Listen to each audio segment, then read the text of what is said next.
శ్రోతలకు నా హృదయపూర్వక నమస్కారములు. మన శ్రోతలలో ఒక సోదరుడు ప్రశ్నను పంపటం జరిగింది. ఆ ప్రశ్న, సంకల్ప శక్తి అంటే ఏమిటి? అసలు ఆ సంకల్ప శక్తి అనేది మనుషులలో ఎలా పనిచేస్తుంది, మహాత్ములలో ఎలా పనిచేస్తుంది, సృష్టిలో ఎలా ఉన్నది అంటే, వీరు మహాత్ములకు సంబంధించిన అనేక మహిమలు, మాయలు, అంటే వారు ప్రకటించే అనేక సిద్ధులు, ఇటువంటిగా వాటి గురించి కొంచెం వివరంగా రాశారు. అదంతా చదవటం లేదు. మొత్తంగా వారు అడిగింది సంకల్ప శక్తి అంటే ఏమిటి, అది వారు అడిగింది. అంటే మనుషుల్లో కూడా సంకల్ప శక్తి ఉంటుంది అంటున్నారు కదా. ఒక ఇంట్యూషన్, మనకేదో అనిపిస్తుంది అనే ఒక ఇంట్యూషన్ కూడా పనిచేస్తుంది అంటున్నారు కదా. అంటే ఏంటి వారు అడిగింది అది? అంటే ఆ ఇంట్యూషన్ ఏంటి, ఈ సంకల్ప శక్తి ఏంటి తెలియజేయగలరు అని. ఇక్కడ మనం మనకు అర్థమైనంత, మనకు తెలిసినంత, మనం వీలైనంత, మనకు కుదిరినంత విశ్లేషించుకునే ప్రయత్నం చేద్దాం. ప్రతి మనిషిలోనూ సంకల్ప శక్తి అంటే అనుకోవటం. ఇంతకు ముందు శీర్షిక దీని గురించి చర్చించుకున్నాం, అనుకున్నవన్నీ జరిగిపోతాయా అని. అదే సంకల్ప శక్తి. సంకల్పము అనేది ఒక సంస్కృతం నుంచి వెనక నుంచి వస్తున్న పదం అంతే. సంకల్పం చేసుకోండి అంటారు మనం ఏదన్నా దైవీ సంబంధ కార్యక్రమాలు చేస్తున్నప్పుడు. సంకల్పం అంటే అనుకోవటం, ఇంట్యూషన్ అంటే అనిపించటం. కొన్ని అనిపిస్తూ ఉంటాయి, కొన్ని అనుకుంటూ ఉంటాం. అనిపించటం, అనుకోవటం కలిసే జరుగుతూ ఉంటాయి. అనిపించినాక అనుకొని చేస్తూ ఉంటాం. కొన్ని అనిపించినా వాటిని అనుకొని చేయకుండా వదిలేస్తాం. అంటే జరుగుతాయో తెలియదు మనకి, ఓయా మీడియాగా ఉంటాయి. అనిపించటం అనేది ఇలా జరగచ్చు అని అనిపించవచ్చు, ఎదుటి వాళ్ళు ఇలా చెయ్యొచ్చు అని అనిపించవచ్చు, ఇప్పుడు వర్షం పడవచ్చు అనిపించవచ్చు. అంటే పరిస్థితులను బట్టి మేఘాలను చూసి బాగా వర్షం పడే సూచనలు వాతావరణంలో కనపడుతున్నాయి అనుకోండి, వర్షం పడవచ్చు అనిపించవచ్చు. అలా ఇంట్యూషన్ అనేది అద్భుతం కాదు. మన పరిస్థితులను బట్టి, మన అవసరాలను బట్టి, మనకున్నటువంటి సంబంధ బాంధవ్యాలను బట్టి, మనం ఉన్నటువంటి విధానం ఎక్కడుంటే అక్కడ మనకి అనిపిస్తూ ఉంటుంది.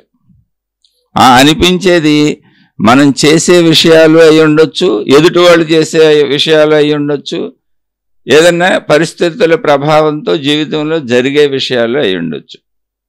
అనిపించటం అనేది ఒకే రకంగా ఉండదు, అన్నీ కలిసి అనిపిస్తూ ఉంటాయి. అనిపించటం పేరు ఇంట్యూషన్. అసలు అనిపించకుండా ఏది చేయలేం మనం. మన వైపు నుంచి ఏం చేయాలని అనిపించాలి. అలాగే జీవించేటప్పుడు ఎదుటి వాళ్ళు ఏం చేస్తారు, అసలు భౌగోళిక పరిస్థితుల్లో ఏం జరుగుతాయి అని అనిపిస్తేనే ఊహించుకొని మళ్ళీ మనం ఎలా జీవించాలో తెలుస్తూ ఉంటుంది. ఇదంతా అసలు మన శరీర యంత్రాంగం. ఇది అద్భుతం కాదు, మహిమ కాదు, మాయ కాదు, మనకు భిన్నమైంది కాదు. అసలు మన శరీర పనితీరు ఇది. అంటే మన శరీరంలో ఉన్న ప్రాణశక్తి, దాన్నే ఆత్మశక్తి అని చెప్పుకుంటున్నాం.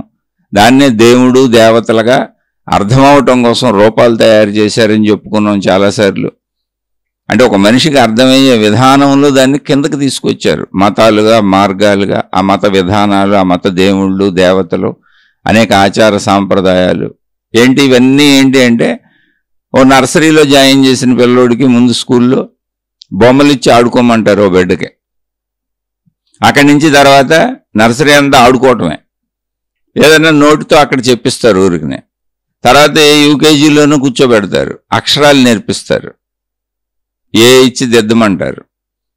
ఏ ఫర్ యాపిల్ అని బొమ్మను చూపిస్తారు, బి ఫర్ బాల్ అని బొమ్మలు చూపిస్తారు. ఎందుకని ముందు ఆ బొమ్మలతో ఆడించారు కాబట్టి. ఇది ఒక ప్రాథమిక విద్యకి ప్రాథమిక స్థితి. అంటే అసలు విద్యలోకి ఎంటర్ అవ్వడానికి, అక్షరాలు, భాష నేర్చుకోవటానికి. అలాగే అనంత ఆత్మశక్తి అనేటువంటి ఎరుకను పొందటానికి ఒక మతం, ఒక మార్గం, ఒక విధానం, ఒక పద్ధతి నర్సరీలో జాయిన్ అయినట్టుగా స్టార్ట్ అవుద్ది. అదే మతం, మత ప్రారంభ దశ. అంటే మొట్టమొదటిగా నువ్వు ఒక దేవుణ్ణి నమ్మటం. నీ ఇంట్లో నీ వాళ్ళు ఎవరో చూపించి నమస్కారం పెట్టండి, నీకు ఏం తెలియకపోయినా నువ్వు ఆ దేవుణ్ణి నమస్కారం పెడతావు, ప్రార్థిస్తావు. అదే మతమైనా సరే. అంటే ఒక దేవుడు అనే కాన్సెప్ట్ మొట్టమొదటగా నీ మైండ్లోకి చొప్పించబడటం, నువ్వు దాన్ని అంగీకరించడం. అది అంగీకరించడం అనేది తెలుసు కాదు, సహజంగా జరిగే ప్రక్రియ. ఇప్పుడు స్కూల్లో నర్సరీలో జాయిన్ అయిన పిల్లోడికి ఏం తెలియదు, అసలు చదువు గురించి ఏం తెలియదు, చదువు ఉందని కూడా తెలియదు, చదువుకోవాలని కూడా తెలియదు. కానీ తల్లిదండ్రులు చెప్పిన దాన్ని, ముందు అందరూ చేస్తున్న దాన్ని తెలియపోయినా ఆచరించుకుంటూ వెళ్ళిపోతాడు. అక్కడ ఒప్పుకున్నాడా ఒప్పుకోలేదా అసలు పాయింట్ లేదు, మీరు గమనించండి. అందుకే మీరు దేవుణ్ణి ఒప్పుకున్నారో ఒప్పుకోలేదా, మతాన్ని ఒప్పుకున్నారో ఒప్పుకోలేదని పాయింట్ లేదు, అలవాటు అయిపోయింది అంతే. జస్ట్ అలవాటు. ఆహారంలా, నీరురా, ఇవన్నీ అవసరాలు కాబట్టి తాగాం. అక్కడ మతం దేవుడు అవసరం కాదు, అలవాటు. వీటితో పాటు అలవాటు అయిపోయింది, ఇంట్లో ఉంది అది. అక్కడ కొంచెం వివేకం కావాలి. అది మనం వివేకంతో విచక్షణతో కావాలని ఒప్పుకున్నది కాదు. అంటే ఎలా ఒప్పుకున్నది కాదంటే, ఇప్పుడు బట్టల కొట్టుకు వెళ్ళాం, మనకు నచ్చినటువంటి బట్టలు మనమే సెలెక్ట్ చేసి తెచ్చుకున్నాం. మొత్తం ఫ్యామిలీ అంతా వెళ్ళాం, మనకు నచ్చిన బట్టలు మనమే సెలెక్ట్ చేసి తెచ్చుకున్నాం. అంటే ఏంటి, అప్పుడు మనకిష్టమైనవి మనం కొనుక్కున్నాం అన్నమాట. అది మన ఇష్టం. అలా ఒక మతాన్ని, ఒక మార్గాన్ని వివేకంతో, ఒక దేవుణ్ణి ఎవరినైనా సరే అసలు ఉన్నారు అనేటువంటి వివేకంతో మనం ఒప్పుకొని సాగటం వేరు. అంటే ఏంటి, పూర్తి అవగాహనతో అసలు ఈ దైవత్వం అంటే ఏంటో తెలుసుకొని. అది అసలు ఎవరికి తెలియదు చిన్నప్పటి నుంచి ఇప్పటి వరకు. ఈ ఆత్మజ్ఞాన చదువు, ఆధ్యాత్మిక చదువు ఏంటంటే యాదృచ్ఛికంగా సహజంగా అలవాటు చేసుకుని ఒప్పుకుంటూ వచ్చేసిన దాన్ని ఇప్పుడు పరిశీలించడం మొదలుపెట్టాం. ఇప్పుడు విజ్ఞానంతో దాన్ని తెలుసుకోవటం మొదలుపెట్టాం. అసలు అది ఉందా లేదా, అవునా కాదా, దాని ఒరిజినల్ స్వరూపం ఏంటనేది తెలుసుకోవటం మొదలుపెట్టాం. అదే ఆధ్యాత్మిక చదువు, ఆత్మజ్ఞాన చదువు.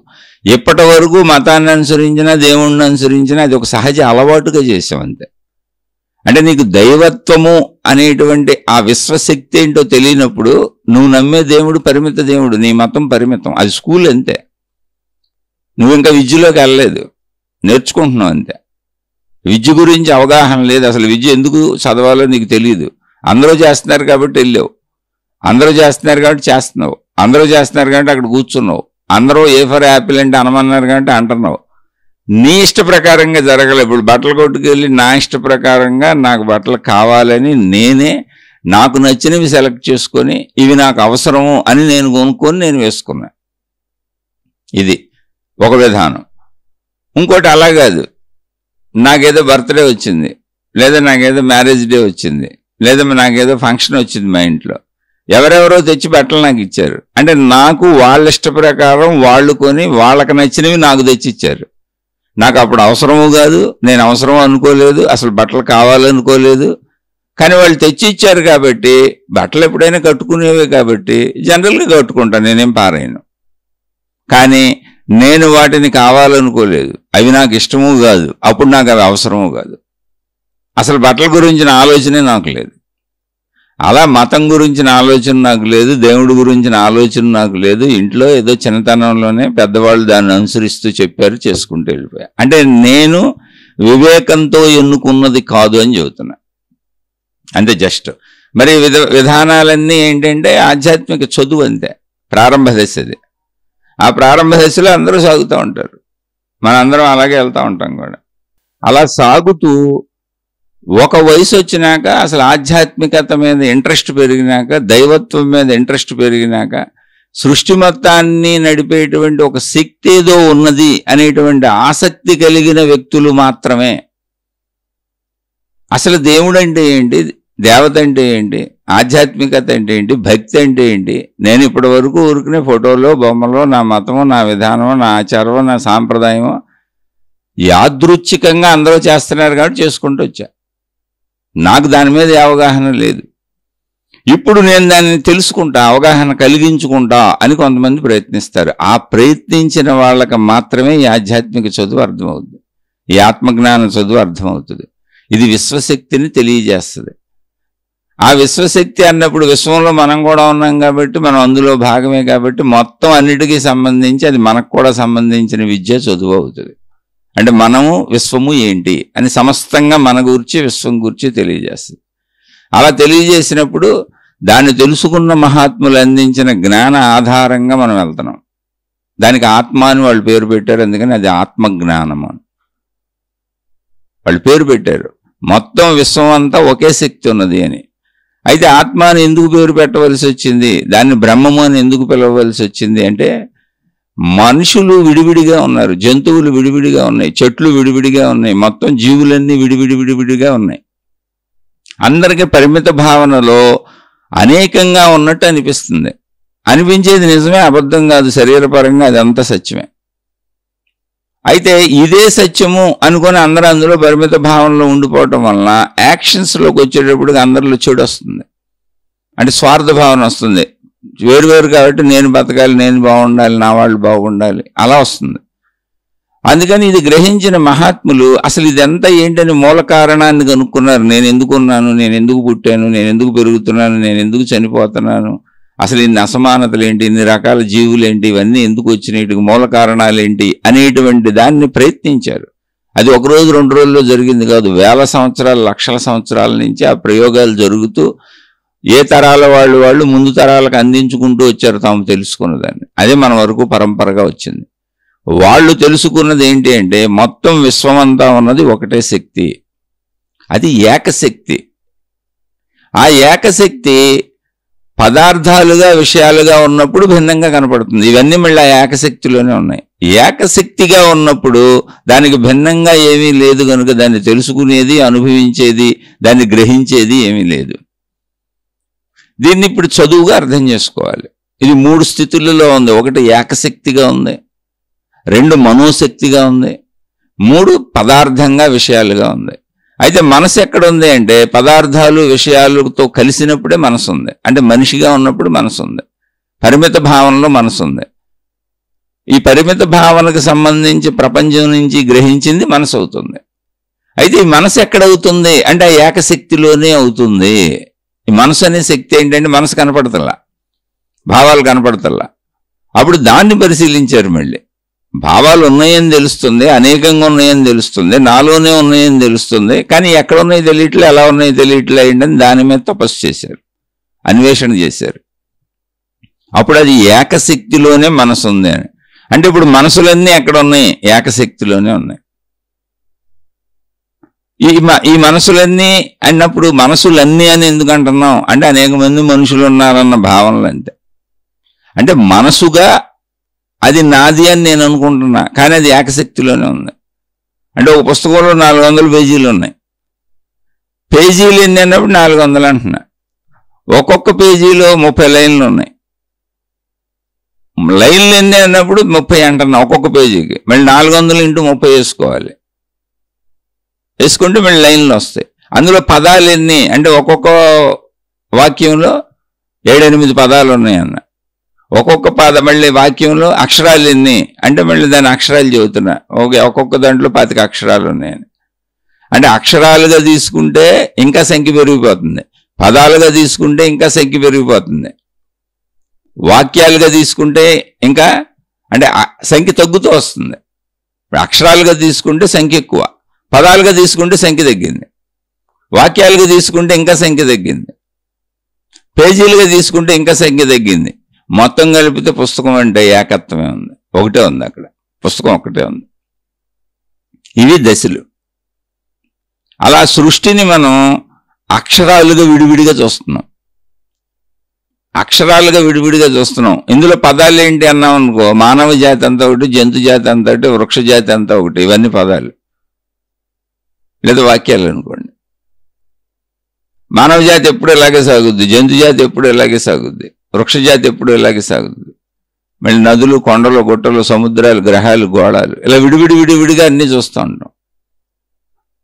ఈ పదాలన్నిటినీ కలిపితే లైన్లు తయారవుతాయి, లైన్లన్నింటినీ కలిపితే ఒక అర్థంతో అది సాగిపోతూ ఉంటుంది. పుస్తకం ఉద్దేశం ఏంటంటే ఒక అర్థాన్ని తెలియజేస్తూ ఉంటుంది.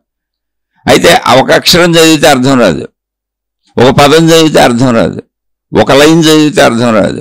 మొత్తం పుస్తకాన్ని మొదటి నుంచి అక్షరాలతో కలిపి పదాలు, పదాలతో కలిపి లైన్లు చదువుకుంటూ వెళుతూ ఉంటే పుస్తకం అంతా అర్థమవుతుంది. మొత్తంగా పుస్తకం చివరిలో అర్థమైపోద్ది, చివరి వరకు చదవాలి. అలాగే సృష్టిని మొత్తంగా ముందు మానవ జాతి ఏంటి, మనం ఏంటి ఎలా తెలుసుకొని దీనికి ఆధారమైన శక్తి ఏంటి అన్నప్పుడు ఈ ఆధారత అన్నింటిలో ఒకటే కనపడింది మహాత్ములకి. వాళ్ళు ఎలాగే ప్రయత్నించారు, అక్షరాలుగా, పదాలుగా, లైనులుగా, మొత్తంగా ఏకపుస్తకంగా. కానీ ఏకపుస్తకంలో పేజీలు ఉన్నమాట నిజం, పేజీలలో లైన్లు ఉన్నమాట నిజం, లైనుల్లో పదాలు ఉన్నమాట నిజం, పదాల్లో ఉన్నాయన్నీ అక్షరాలే అనే మాట నిజం, మొత్తం పుస్తకం అంతా అక్షరాలే అనే మాట నిజం. మరి ఇన్ని పేర్లు ఎందుకు వచ్చినాయండి? దేని పేరు దానికి సూచనగా వచ్చింది. అలాగే సృష్టి అంతా విభిన్నతలు అక్షరాలుగా కనపడుతున్నది నిజం. సృష్టి అనేది మొత్తం ఒక పుస్తకం, అందులో విభిన్నతలు అక్షరాలు కనపడుతున్నది నిజం, పదాలు కనపడుతున్నది నిజం. కానీ పదాలన్నీ అక్షరాలతోనే తయారైనాయి. అలా అనేక సృష్టి.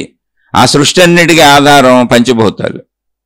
పంచభూతాలు అక్షరాలు అనుకోండి, మొత్తం ఎన్ని పదాలు తయారైనా, ఎన్ని లైన్లు తయారైనా, మొత్తం దాని అర్థం అంతా క్యారీ చేసుకుంటూ వెళ్ళాలంటే అక్షరాలే ఉండాలి. అక్షరాలే పదాలే, పదాలే వాక్యాలు అవుతున్నాయి. ఆ అక్షరాలే మూల అక్షరాలు పంచభూతాలు. పంచభూతాల కలయికలతో అనేక సృష్టి ఏర్పడింది. అలా వెళ్ళిపోతూ మొత్తం దాన్ని చదువుకుంటూ వెళ్తే పుస్తకం అర్థమవుద్ది. మీరు ఎక్కడ ఆపేసినా నీకు మొత్తం టోటల్గా అర్థం కాదు. అందుకే సృష్టి విశ్వశక్తి మొత్తం అర్థం అవ్వాలి. అర్థమయ్యేలా దీన్ని చదువుకోవాలి. ఇది ఆధ్యాత్మిక చదువు, ఆత్మజ్ఞాన చదువు. కాబట్టి దీనికి ఎక్కడికో పరుగులు పెట్టక్కర్లా. నువ్వు సృష్టిలోనే ఉన్నావు కనుక, నువ్వు విశ్వశక్తివే కనుక, నువ్వు ఆ అక్షర సముదాయమే కనుక, నువ్వు ఆ పంచభూత శక్తే కనుక, నువ్వు ఆ పదాలే కనుక, నువ్వు ఆ వాక్యాలే కనుక నీకు భిన్నంగా ఏమీ లేదు. పుస్తకంలోని పుస్తకం నువ్వే, పేజీలు నువ్వే, అక్షరాలు నువ్వే, పదాలు నువ్వే, వాక్యాలు నువ్వే. ఎందుకని ఎన్ని వాక్యాలు రాసినా, ఎన్ని పేజీలు నింపుకుంటూ వెళ్ళినా అక్షరాలతోనే జరుగుతుంది. అది మొత్తం ఎన్ని పేజీలు, 400 కాదు 4000 పేజీలు ఉన్నాయి. కోటాను కోట్ల పదాలు తయారై ఉండే, లైన్లు ఉండే, మొత్తం అన్నింటిలో ఉండే కొన్ని అక్షరాలే. ఇంగ్లీష్లో అయితే 26 అక్షరాలు, తెలుగులో అయితే 54, 56 అక్షరాలు. అంతే. ఆ కొన్నే అయ్యే తిరిగి తిరిగి వెళ్తూ ఉంటాయి. అలాగే మొత్తం సృష్టికి మూల కారణం 5 పంచభూతాలు. ఈ పంచభూతాలకు ఆధారం ఏంటి? ఆత్మశక్తి ఒకటే. ఈ పంచభూతాలు ఆత్మశక్తిలోనే ఉన్నాయి. ఇక దాంతో ఎన్ని పేజీల పుస్తకాలైనా ఈ పదాలతో తయారు చేస్తూనే ఉండదు. చూడండి ఎన్ని గ్రంథాలు రాస్తున్నారు. అంటే మనం పుస్తకాలు విడివిడిగా చూస్తున్నాం, మొత్తం పుస్తకాలన్నీ పేజీలుగా తీసుకోండి. అలా అనంతంగా సృష్టి జాతులుగా, విడివిడిగా, రకాలుగా, అనేకంగా కనపడుతుంది మనకి. అవే ఇక్కడ విడివిడిగా తయారవుతున్న పుస్తకాలు. కానీ అన్నిటి పుస్తకాలకి ఆధారం ఆ 26 అక్షరాలే. అన్ని పుస్తకాలకి ఆధారం ఆ 56 అక్షరాలే. ఏ భాషలో ఎవరు ఎన్ని అక్షరాలు తయారు చేసుకున్నారో 50, 40, 30, 60 అయితే అంతకు మించి ఉండవు. ఇంగ్లీష్కి అయితే 26. ఎవరైనా ఈ అక్షర సముదాయం అంతా మొత్తంగా ఇటు తీసుకున్న పోనీ ఒక 100 లోపల ఉంటుంది. 100 లోపల ఒక 50 లోపల ఉన్న అక్షరాలను పట్టుకొని కోటాను కోట్ల గ్రంథాలు తయారవుతున్నాయి. భావ వ్యక్తీకరణ. అలా సృష్టి అనంతంగా సాగిపోతానే ఉంది. వాటికి మూలం అంటే ఈ పుస్తకాలనే వాటికి మూలమే కేవలం అక్షరాలు. అలాగే అనంత ఆత్మశక్తి ఇలా సృష్టిగా అనేకంగా కనపడినప్పుడు వెతుక్కుంటూ వెళితే ఏం దొరికింది అంటే, ఎందుకని అక్షరాల్లాగా పదాల్లాగా మనం కూడా సృష్టిలో భాగమే కదా. మనం సృష్టి అంతా ఎతకక్కర్లా, మనలో వెతుక్కుంటూ సరిపోద్ది. అక్షరాల్లో వెతికితే మొత్తం ఆ 50 అక్షరాలే సృష్టి అంత ఉంది. అలాగే మనలో వెతికితే ఏముందో అదే మొత్తం బయట ఉంది. ఇంకా అంతకంటే భిన్నంగా ఏం లేదు. మొత్తం సృష్టి అంతా అదే ఉంది. అలా మహాత్ములు వెతికారు. అలా వెతికినప్పుడు ఏమైంది అంటే పంచభూతాలు దొరికినాయి. అన్నింట్లో పంచభూతాలే ఉన్నాయి. పంచభూతాలు అంటే ఏమి ఆశ్చర్యకరమైంది ఏమి లేదు. భూమి, నీరు, ఇక్కడ కనపడేవే ఆధారం అన్నీ. తేజస్సు అంటే సూర్యుడు, ఉష్ణోగ్రత వేడి కూడా అదే, లేదా నిప్పన్న అదే, వాయువు, ఆకాశము, ఇవి పంచభూతాలు. అన్నింటిలోనూ ఉన్నాయి. అన్నింటిలోనూ పంచభూతాల కలయిక ఉంది. మనుషుల్లో, వృక్షాల్లో, జంతువుల్లో, కొండల్లో, గుట్టల్లో, నదుల్లో, సముద్రాల్లో, గ్రహాల్లో, గోళాల్లో, నక్షత్రాల్లో ఎక్కడ చూసినా ఇదే ఉంది. ఇవన్నీ మళ్ళీ ఎక్కడున్నాయి? ఈ పంచభూతాలు ఎక్కడున్నాయి అంటే మొత్తం ఇప్పుడు ఈ అక్షర సముదాయం అంతా ఎక్కడుంది? పుస్తకంలో ఉంది. ఈ పద సముదాయం అంతా ఎక్కడుంది? పుస్తకంలో ఉంది. ఈ లైన్ల సముదాయం అంతా ఎక్కడుంది? పుస్తకంలో ఉంది. పేజీలన్నీ ఎక్కడ ఉన్నాయి? పుస్తకంలో ఉన్నాయి. మొత్తం కలిపితే ఏమన్నారు? పుస్తకం అన్నారు. ఇలా ఎన్ని పుస్తకాలు రాసినా ఏమవుతుంది? ఆ భాష ఆధారం, అక్షరాల ఆధారం, ఇంతే లైన్లు, పేజీలు కలిపితే పుస్తకం అవుతూ ఉంటుంది. మొత్తం అంతే. ఇంక ఎన్నైనా ఆ భాష ఆధారంగానే వెళ్తూ ఉంటాయి. అలా కోటాను కోట్లు తయారైపోతున్నాయి. కానీ వాటికి మూలం 26 అక్షరాలే. వాటికి మూలం ఆ భాషలోని ఆ కొన్ని, ఆ 40, 50, 60 అక్షరాలు అంతే. వాటి మీద కోటాను కోట్ల గ్రంథాలు వచ్చేస్తుంటాయి. అలా సృష్టి పంచభూతాల కలయికతో అనంతంగా తయారవుతున్నది అనేదాన్ని మహాత్ములు గుర్తించారు. ఇదంతా పంచభూతాల కలయికతో జరుగుతుంది. గుర్తించారు మహాత్ములు ఆ విషయాన్ని. గుర్తించినప్పుడు వాళ్ళకి అర్థమైంది ఏంటంటే ఈ పంచభూతాలు ఎక్కడ ఉన్నాయని మళ్ళీ ప్రయత్నం చేశారు. అసలు పంచభూతాల ఆధారత ఏంటి అని. ఇదంతా ఏంటి? అన్వేషణ అంతే. తనలో తాను పరిశీలన, నా లోపలికి నేను వెళ్ళి పరిశీలన. ఎందుకంటే నేను అదే కాబట్టి. ముందు నేనేమనుకుంటున్నాను? నేను అక్షరం అనుకుంటున్నాను. జాగ్రత్తగా ఎత్తుక్కుంటే పదం నేనేం తెలిసింది, జాగ్రత్తగా ఎత్తుక్కుంటే లైనులు నేనేం తెలిసింది. అంటే అక్షరాలే లైనుల్లో ఉన్నాయి, పదాల్లో ఉన్నాయి. నాకు భిన్నంగా ఏదో బోల్డ్ ఉన్నట్టు కనపడుతుంది కానీ కాదు, మొత్తం ఉన్నాయన్నీ అక్షరాలే. జాగ్రత్తగా ఎత్తుక్కుంటూ వెళ్తే అక్షర సమూహమే మొత్తం. అలా జాగ్రత్తగా ఎత్తుక్కుంటూ వెళ్తే పేజీలన్నీ నేనేం తెలిసింది. జాగ్రత్తగా ఎత్తుక్కుంటా పుస్తకం మొత్తం, పుస్తకం స్టార్టింగ్ నుంచి ఎండింగ్ వరకు చదివేస్తే ఒక అర్థం వచ్చింది. అప్పుడు పుస్తకం నేనేం తెలిసింది, అర్థమైంది. అప్పుడు అర్థమైంది పుస్తకం అంతా చదివితే. అలాగే ప్రాథమిక దశలో నర్సరీలో నమస్కారం పెడితే ఏం అర్థం అవ్వాలా. చిన్నతనం నుంచి ఒక మతాన్ని ఫాలో అయిపోయి, ఆచార సాంప్రదాయాలు ఫాలో అయిపోయి, అంటే ఒక పేజీను, ఒక లైన్ను, ఒక పదాలను పట్టుకొని ఆ 4 చదివితే ఏం అర్థం అవ్వాలా. పుస్తకం మొత్తం చదివితే పుస్తకం అర్థమవుతుంది.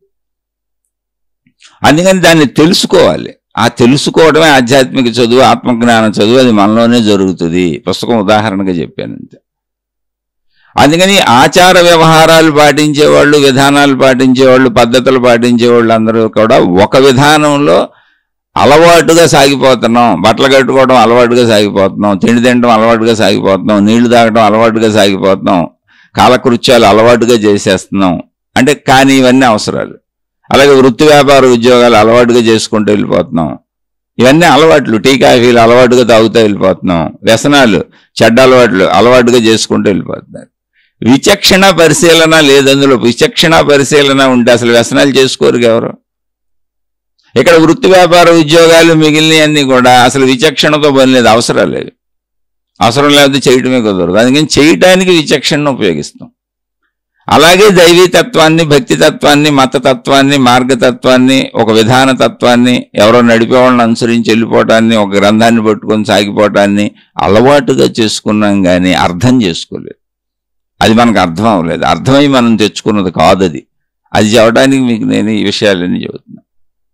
చాలామంది మేము భక్తులమేనండి, మేము దాంట్లో ఉన్నాం, దీంట్లో ఉన్నాం, మతంలో ఉన్నాం, సాగుతున్నాం, మా గురువులు ఉన్నారు, మార్గాలు ఉన్నాయి, విధానాలు ఉన్నాయి, ఇదిగో మేము ఈ డ్రెస్సులు వేసుకుంటున్నాం, ఆచార వ్యవహారాలు అన్నీ పాటిస్తూ ఉంటారు. కాదు, అసలు నీకు విశ్వశక్తి అని మొత్తం పుస్తకం అర్థం తెలియదు. నీకు విశ్వశక్తి తెలియదు, నీకు ప్రకృతి శక్తి ఏంటో తెలియదు. నీకు నువ్వు ఒక దేవుడు అనేటువంటి ఒక కల్పనని కల్పించుకొని ఆ దేవుడు ఎవరో నీలాంటి దేవుడు, నీలాంటి దేవతో, లేదా నీ మతం చెప్పిన గ్రంథం చెప్పిన దేవుడో దేవత అక్కడ కూర్చొని ఈ సృష్టిని అంతా ఒక అద్భుతంగా మిరకలస్గా మహిమలతో, సిద్ధులతో, మాయలతో తయారు చేస్తున్నారని నువ్వు అనుకుంటున్నావు. అలా లేదు. ఇది కాముగా ఉంది, చాలా ప్రశాంతంగా ఉంది, శక్తిగానే ఉంది. పుస్తకం అంతా చూస్తే ఒకటిగానే కనపడుతుంది. పుస్తకం లోపలికి వెళ్ళి తిరిగేస్తే పేజీలు కనపడుతున్నాయి, పేజీ లోపలికి వెళ్తే లైన్లు కనపడుతున్నాయి, పదాలు కనపడుతున్నాయి, అక్షరాలు కనపడుతున్నాయి. పుస్తకం మొత్తం ఉన్నాయి అక్షరాలే, కానీ పుస్తకాన్ని మూసేస్తే అక్షరాలు కనపడవు. పుస్తకాన్ని మూసి పక్కన పెడితే పుస్తకమే కనపడుతుంది. అలాగే మొత్తం విశ్వాన్ని పుస్తకంగా భావించుకొని మొత్తం విశ్వశక్తిని తెలుసుకున్న వాడికి సృష్టిలో ఉన్న భేదత్వం తెలుసు. పుస్తకం లోపల అక్షరాలు ఉన్నాయని తెలుసు, కానీ భావించుకోడు. ఏకత్వ భావన వస్తుంది, ఆత్మశక్తి భావన. ఆ ఏకత్వ భావన పొందిన వాళ్ళు అందించినటువంటి సమాచారం మనం చెప్పుకుంటున్నాం. అది ప్రతి మనిషి ఆ స్థితిని పొందొచ్చు అని చెప్పారు. అసలు పొందటానికే మానవ జన్మ అని చెప్పారు. నిక్కచ్చిగా మాట్లాడుకోవాలంటే అసలు జన్మ ఎందుకు పుట్టానో తెలియదు, ఎందుకు చనిపోతున్నానో తెలియదు, ఎందుకు బతుకుతున్నానో తెలియదు. ఇది మానవుడి పరిస్థితి. తెలియదు కానీ అన్ని సంపాదించుకొని, అన్ని అనుభవించి, అన్ని సుఖపడి, నేను బాగుండాలి, నా వాళ్ళు బాగుండాలి, మేమందరం బాగుండాలి, ఎప్పటి వరకు చచ్చిపోయే వరకు అనుకుంటూ ఆ బాగుండటం కోసం ధన సంపాదనలు చేసుకుంటూ, బాగుండటం కోసం, సుఖంగా ఉండటం కోసం భౌతిక ప్రయత్నాలతో బతికి చచ్చిపోతున్నాం. అందుకని ఎందుకు పుట్టామో, ఎందుకు చనిపోతున్నామో తెలియట్లేదు అని అంటున్నాం మనం. కానీ ఆధ్యాత్మిక తత్వాన్ని, అంటే ఆ ఏకత్వాన్ని, అనంత ఆత్మశక్తి యొక్క ఏకత్వాన్ని గ్రహించిన మహాత్ములు ఏం చెబుతున్నారంటే, నాయన జన్మ ఎందుకు పుట్టామో తెలియక కాదు, ఎందుకు చనిపోతున్నామో తెలియకపోవటమో కాదు, ఎందుకు బతుకుతున్నామో తెలియకపోవటమో కాదు, అనంత ఆత్మశక్తిని నేనేం తెలుసుకోవటమే జన్మ లక్ష్యం, నువ్వు అందులో లయం అయిపోవాలి అని చెప్పారు. ఎందుకంటే నువ్వు అందులో ఆల్రెడీ లయం అయ్యే ఉన్నావు. నువ్వు శక్తికి భిన్నంగా లేవు. నువ్వు పరిమితిగా మనిషిని భావించుకుంటున్నావు. మరణం, చనిపోతున్నాను, పుట్టానని నువ్వు అనుకుంటుంది శరీరాన్ని చూసి చెబుతున్నావు. ఇలాంటి శరీరాల పుట్టుక, ఇలాంటి శరీరాలు మాయమైపోవటం, ఇదంతా శక్తి యొక్క లక్షణం. పంచభూతాల యొక్క కలయికల చేత అలా కనపడుతుంది. కానీ ఇదంతా కూడా ఆ శక్తిలోనే జరుగుతున్నది. నువ్వు కూడా ఆ శక్తివే. నేను ఆ శక్తిని అని తెలుసుకున్నప్పుడు నీకేమైనా అర్థమవుతుందంటే మొత్తంగా నేను పుస్తకాన్ని అని అర్థమవుతుంది. మొత్తంగా నేను పుస్తకాన్ని అని అర్థమైనాక పేజీలు తెలీదా, లైనులు తెలీదా, పదాలు తెలీదా, అక్షరాలు తెలీదా అంటే తెలుసు నీకు అన్ని. మొత్తం పుస్తకం అర్థం తెలుసు నీకు. ఆ అర్థాన్ని సూచించేవి అక్షరాలే అని తెలుసు. ఆ అక్షరాలే మొత్తం పదాలుగా, వాక్యాలుగా మొత్తం పేజీలన్నీ నింపుకుంటూ వెళ్ళి పుస్తకం అయిందని తెలుసు నీకు. కానీ ఏకత్వ పుస్తక భావన ఉంటుంది. అంటే ఏకత్వ ఆత్మశక్తి అనే భావన నుండి ఆ ఆత్మశక్తి లక్షణములైనటువంటి పంచభూతముల చేత, ఆత్మశక్తిలోనే పంచభూతములు ఉన్నాయి లక్షణములుగా. వాటి లక్షణములు చైతన్యము, కదలిక అనేది ఆత్మశక్తి యొక్క లక్షణము కనుక ఆ లక్షణం పంచభూతములకు వచ్చి పంచభూతములు నిరంతరము తమలో తాము కదులుతూ, అంటే ఆత్మశక్తిలోనే, ఆకాశ శక్తిలోనే కదులుతూ ఆ కదలికల వలన అనంత సృష్టి అక్షరములుగా విడివిడిగా ఏర్పడినట్టు కనపడుతుంది మనకి. అంతే, అంతకుమించి ఏం లేదు. ఈ విడివిడిలో పదాలన్నీ జాతులు అనుకుంటే మానవ జాతి, వృక్ష జాతి, జంతు జాతి, జంతువుల్లో 84 లక్షల రకాలు మొత్తం ఉన్నాయి భూమి మీద అని చెప్పారు. అంటే అవన్నీ పదాలు. ఆ పదాలన్నింటినీ కూర్చుకొని జాగ్రత్తగా చేసుకుంటే వాక్యాలు వస్తాయి. వాక్యాలన్నింటినీ జాగ్రత్తగా మొదటి నుంచి చివరి వరకు, పుస్తకం ఎండింగ్ వరకు చదువుకుంటే విశ్వశక్తి అర్థమవుతుంది. పుస్తకం అర్థమవుతుంది. అర్థమైతే ఏం తెలుస్తుంది? అది నేనేం తెలిసింది అంటే అర్థం అవడమే జ్ఞానము. కొత్తదేం లేదు. ఇప్పుడు కూడా నువ్వు అదే. నువ్వు కొత్తగా సాధించేది లేదు, కనుక్కునేది లేదు, ఏమీ లేదు. ఇప్పుడు కూడా నువ్వు అదే, అందులోనే ఉన్నావు. అందరం అందులోనే ఉన్నాం. సినిమా తెర మీద బొమ్మల వలె ఆకాశంలో జరుగుతున్నటువంటి ఆట ఇదంతా. దాని చేతే, దాని ఆత్మశక్తి అదే. ఆత్మశక్తి అనేటువంటి దానిలో జరుగుతున్న ఆట. ఆత్మశక్తి మళ్ళీ అద్భుతం అనుకుంటారేమని క్లియర్ కట్గా మహాత్ములు చెప్పారు. అన్నీ ఇక్కడ ఉన్న సాక్ష్యాలతోనే చెబుతున్నాం నాయన. ఇక్కడ లేని దాని గురించి అసలు చెవటలా. ఆకాశము అనేదే ఆత్మశక్తి అని చెప్పారు. ఇక్కడ లేని దాని గురించి చెప్పి మహిమలు, మాయలు. ఇక్కడ లేని దేవుణ్ణి ఒక ఆకృతి తయారు చేసుకొని, ఒక ఆకారం మనమే పెట్టుకొని లేని తత్వాన్ని చెప్పుకుంటున్నాం. అందుకే అనేక విభిన్న మతాలు వచ్చినాయి. ఉన్నదాన్ని చెప్తున్నాం అనుకోండి, అందరం ఇప్పుడు ఒక చెట్టును చూసాం, అందరూ ఏమన్నా చెట్టు అక్కడ ఉందనాలి. అప్పుడు అందరూ చెట్టుని పూజించుకోవాలి ఒకవేళ దేవుడు అంటే. విభిన్న మతాలు, విభిన్న మార్గాలు, విభిన్న విధానాలు ఎందుకు వచ్చినాయి అంటే ఎవరికి వాళ్ళు లేని దాన్ని ఉన్నట్టుగా వాళ్ళు తయారు చేసుకుంటున్నారు. అయితే ఎందుకు తయారు చేసుకున్నారు? ఇది తప్ప అంటే కాదు. నర్సరీలో జాయిన్ అయిన పిల్లోడు చదువుకోవటానికి వెళ్తున్నాడు, కానీ నర్సరీలో ఉన్నప్పుడు అతనికి మొత్తం చదువు గురించి తెలియదు. చదువుకోలేడు, అసలు స్థాయి లేదు, బ్రెయిన్ ఎదుగుదల లేదు, శరీరం ఎదుగుదల లేదు. అలాగే ప్రాథమిక దశలో అనంత ఆత్మశక్తి అంటే ఎవరికి తెలియదు. మొత్తం విశ్వశక్తి, ప్రకృతి శక్తి అంటే తెలియదు. ఎందుకని అన్ని విభిన్నంగా కనపడుతున్నాయి ఇక్కడ. పైగా అనంత ఆత్మశక్తి ఆకాశం అనేది ఖాళీగా కనపడుతుంది ఇక్కడ. నేను శరీరం అన్న భావనలో ఇంద్రియాలతోనే గ్రహించగలం మనం. జ్ఞాన గ్రహింపు ఇంకా మనకు అర్థం కాల. అసలు నాలోనే ఒక జ్ఞానశక్తి ఉంది, నేను ఇంద్రియాల ద్వారా, శరీరం ద్వారా ఆ జ్ఞానంతోనే గ్రహిస్తున్నాను, ఆ జ్ఞానంతో గ్రహించినవే నాకు మనసు అయింది. నాలో ఉన్న మనసు జ్ఞానశక్తే, నా లోపల ఉన్న భావాలు జ్ఞానశక్తి అని తన లోపలికి తాను వెళ్ళి తన లోపల ఉన్నటువంటి జ్ఞానశక్తిని, ఆ మనోశక్తిని, ఆ ప్రాణశక్తిని మనిషి గుర్తించట్లా, శరీర భావాన్ని గుర్తించుకుంటూ వెళ్ళిపోతున్నాడు. ఎవరు గుర్తిస్తారంటే ఎవరైతే ఆధ్యాత్మిక చదువుకు వస్తారో వాళ్ళకి ఇదంతా నేర్పబడుతుంది. అప్పటి వరకు నువ్వు శరీరాన్ని గుర్తిస్తున్నావు కాబట్టి శరీర పరిమితిలో, శరీరానికి సంబంధించిన విధానంలో మతాలు, మార్గాలు, విధానాలు, పద్ధతులు, దైవ విధానాలు, దేవుళ్ళు, దేవతలు, ఆచార సాంప్రదాయాలు వచ్చినాయి. అవన్నీ నిన్ను శరీరం నుంచి నీ లోపలికి తీసుకెళ్లి భావశక్తిని చూపిస్తాయి, జ్ఞానశక్తిని చూపిస్తాయి, దైవశక్తిని నీకు తెలియజేస్తాయి. ఆ దైవశక్తి విశ్వశక్తి అని, ఆత్మశక్తి అని నీకు తెలిసే వరకు నువ్వు చదువుకోవాల్సిందే. నర్సరీలో చేరిన పిల్లవాడికి చదువుకొని అంటే ధన సంపాదనకి ప్రిపేర్ అవ్వడానికి, అంటే ఏదో ఒక చిన్న ఉద్యోగం చేసుకోగలను నేననే స్థితి రావడానికి 25 ఏళ్ళు చదవాలి, 25 సంవత్సరాలు చదవాలి. ఏంటి? కేవలం డబ్బు సంపాదన కోసం. ఈ ప్రపంచంలో ఎలా బతకాలో తెలుసుకొని డబ్బు సంపాదించుకోవటానికి. వృత్తి వ్యాపార ఉద్యోగాలకు అవసరమైన జ్ఞానం కోసం 25 ఏళ్ళు చదవాలి నువ్వు. అలాంటిది అసలు విశ్వశక్తిని తెలుసుకోవాలంటే ఎన్నేళ్ళు చదవాలో నువ్వే నిర్ణయించుకో. ఇది కూడా చదువే, కానీ చదవట్లేదు కాబట్టి ఎవరికి రావట్లేదు, దీనికి స్కూల్స్ లేవు. అందుకే మన ఇది ఆధ్యాత్మిక పాఠశాల. మనం ఆత్మజ్ఞానం చదువు, ఆధ్యాత్మిక చదువుకున్నాం. ఇంట్రెస్ట్ ఉన్నోళ్ళు వస్తారు, లేనోళ్ళు లేదు. ఇందులో ఎవరు బలవంతం ఉండదు, అసలు ఆసక్తి అంతే. నేనెవరో తెలుసుకోవాలని ఆసక్తి వస్తే, ఈ సృష్టి ఏంటో తెలుసుకోవాలని ఆసక్తి వస్తే అప్పుడు నువ్వు ప్రయత్నిస్తావు. ఎందుకు ఇదంతా ఎందుకు చెప్పానంటే ఆ ఆసక్తే సంకల్పము, సంకల్ప శక్తి. నీ సంకల్ప శక్తిలో ఏముంటుంది? నేను మనిషిని అన్న భావంలో నాకు కావలసినవి ఉంటాయి.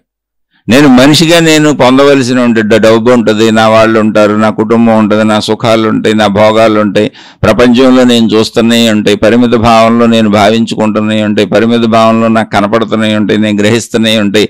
అంటే విడివిడిగా మొత్తం సృష్టి అంతా అక్షరాలుగా కనపడతా ఉంటుంది నాకు, లేదా పదాలుగా కనపడతా ఉంటుంది, లేదా లైన్లుగా కనపడతా ఉంటుంది. ఇంకా కొంచెం పోయిన జ్ఞానం పెంచుకుంటే పేజీలుగా కనపడతా ఉంటుంది. కానీ ఏక పుస్తకంగా నాకు కనపడదు. ఆ పేజీలుగా కనపడటమే మతాలు. నా మతం నాది, నీ మతం నీది, నీ గొడవ నీది, నా గొడవ నాది. అలా లేదు. ఇది ఏక పుస్తకం, ఏకత్వం. అది అనంత ఆత్మశక్తి. అది అందులో ఇవన్నీ ఉన్నమాట నిజమే, అబద్ధం కాదు. నీ శరీరం నిజమే, నువ్వు నిజమే, నీ వాళ్ళు నిజమే, నీకు డబ్బు అవసరం నిజమే, నువ్వు బతకటం నిజమే, నువ్వు బతికొండాల్సింది నిజమే, నీకు ఆయువు ఇచ్చిన 100 సంవత్సరాలు నువ్వు ఇక్కడ జీవించాలి, తినాలి, తాగాలి, నువ్వు నీ వాళ్ళు అందరూ ఉండాలి, ఇంద్రియ సుఖాలు అనుభవించాలి, సంసార జీవితం నిజమే. ఇందులో ఒకటి కూడా అబద్ధం లేదు. ఈ నిజం నుంచి నీకు పైకి ఎదగాలి. ఈ నిజం నుంచి ఏక పుస్తకానికి వెళ్ళాలి. అక్షరాలు నిజమే అని నువ్వు తెలుసుకొని, పదాలు నిజమే అని నువ్వు తెలుసుకొని, ఆ పదాల్లో ఉన్న అక్షరాలే అని తెలుసుకొని, వాక్యాలు నిజమే అని తెలుసుకొని, వాక్యాల్లో ఉంది కూడా అక్షరాలే అని తెలుసుకొని, పేజీలు నిజమే అని తెలుసుకొని, పేజీల నిండా ఉంది కూడా అక్షరాలే అని తెలుసుకొని, మొత్తం కలిపి ఇది పుస్తకం అని తెలుసుకొని, ఎందుకు ఈ పుస్తకం, అసలు ఏమిటి ఈ పుస్తకం, ఇది ఏం చెబుతుంది అంటే మొదటి నుంచి చివరి వరకు చదివితేనే నీకు పుస్తకం అర్థమవుతుంది. అర్థమైనాక నీకు పుస్తకం అర్థమైపోయినట్టే, మొత్తం తెలిసిపోయినట్టే. అది జ్ఞానం. అలా విశ్వశక్తి అనేటువంటి మొత్తం పుస్తకం, ఏక పుస్తకం నీకు అర్థం అవటమే అనంత ఆత్మ సాక్షాత్కారం. దాన్ని ఆత్మ అని పేరు పెట్టారు. ఆత్మ అని పేరు పెట్టినప్పుడు విడివిడిగా లేదు, ఏకత్వంగా ఉంది. విడివిడిగా ఉన్నాయన్నా ఏకత్వంలో ఉన్నాయి అని కాంట్రవర్సీ ఏం లేదు ఇక్కడ. ఇప్పుడు రాజుగారు చిన్న భార్య మంచిది అంటే పెద్ద భార్య చెడ్డదని కాదు అర్థం. ఇక్కడ సృష్టి ఉంది, నువ్వు ఉన్నావు, అనంతాత్మశక్తి ఉంది, నువ్వే అనంతాత్మశక్తివి. అనంతాత్మశక్తిగా ఉన్నదే సృష్టిగా ఉంది. ఆ సృష్టిగా వ్యక్తీకరించబడుతూ మళ్ళీ అనంతాత్మశక్తిలో కలిసిపోతుంది. అంతా నిజమే. ఇక్కడ జననాలు నిజమే, మరణాలు నిజమే, జీవితాలు నిజమే, అసలు కనపడేదంతా నిజమే. కనపడేదానికి ఆధారంగా కనపడటం లేదు అని కేవలం నువ్వు భావనలో ఊహించుకుంటున్నది ఏది ఉందో ఆకాశ స్థితి, అది కూడా నిజమే. అది కూడా కనపడుతుంది.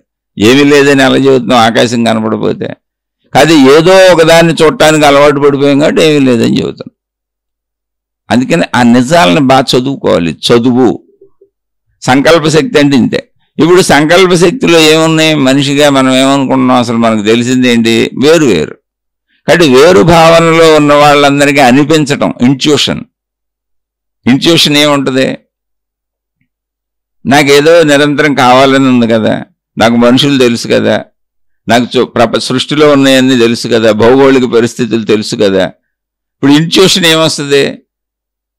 ప్రపంచం అంతా వైరల్ ఫీవర్స్ వస్తున్నాయి, చుట్టుపక్కల వాళ్ళకి వైరల్ ఫీవర్స్ వచ్చినాయి ఊళ్ళో అన్నారనుకోండి, నాకు కూడా వస్తుందేమో అనిపిస్తుంది ఇంట్యూషన్.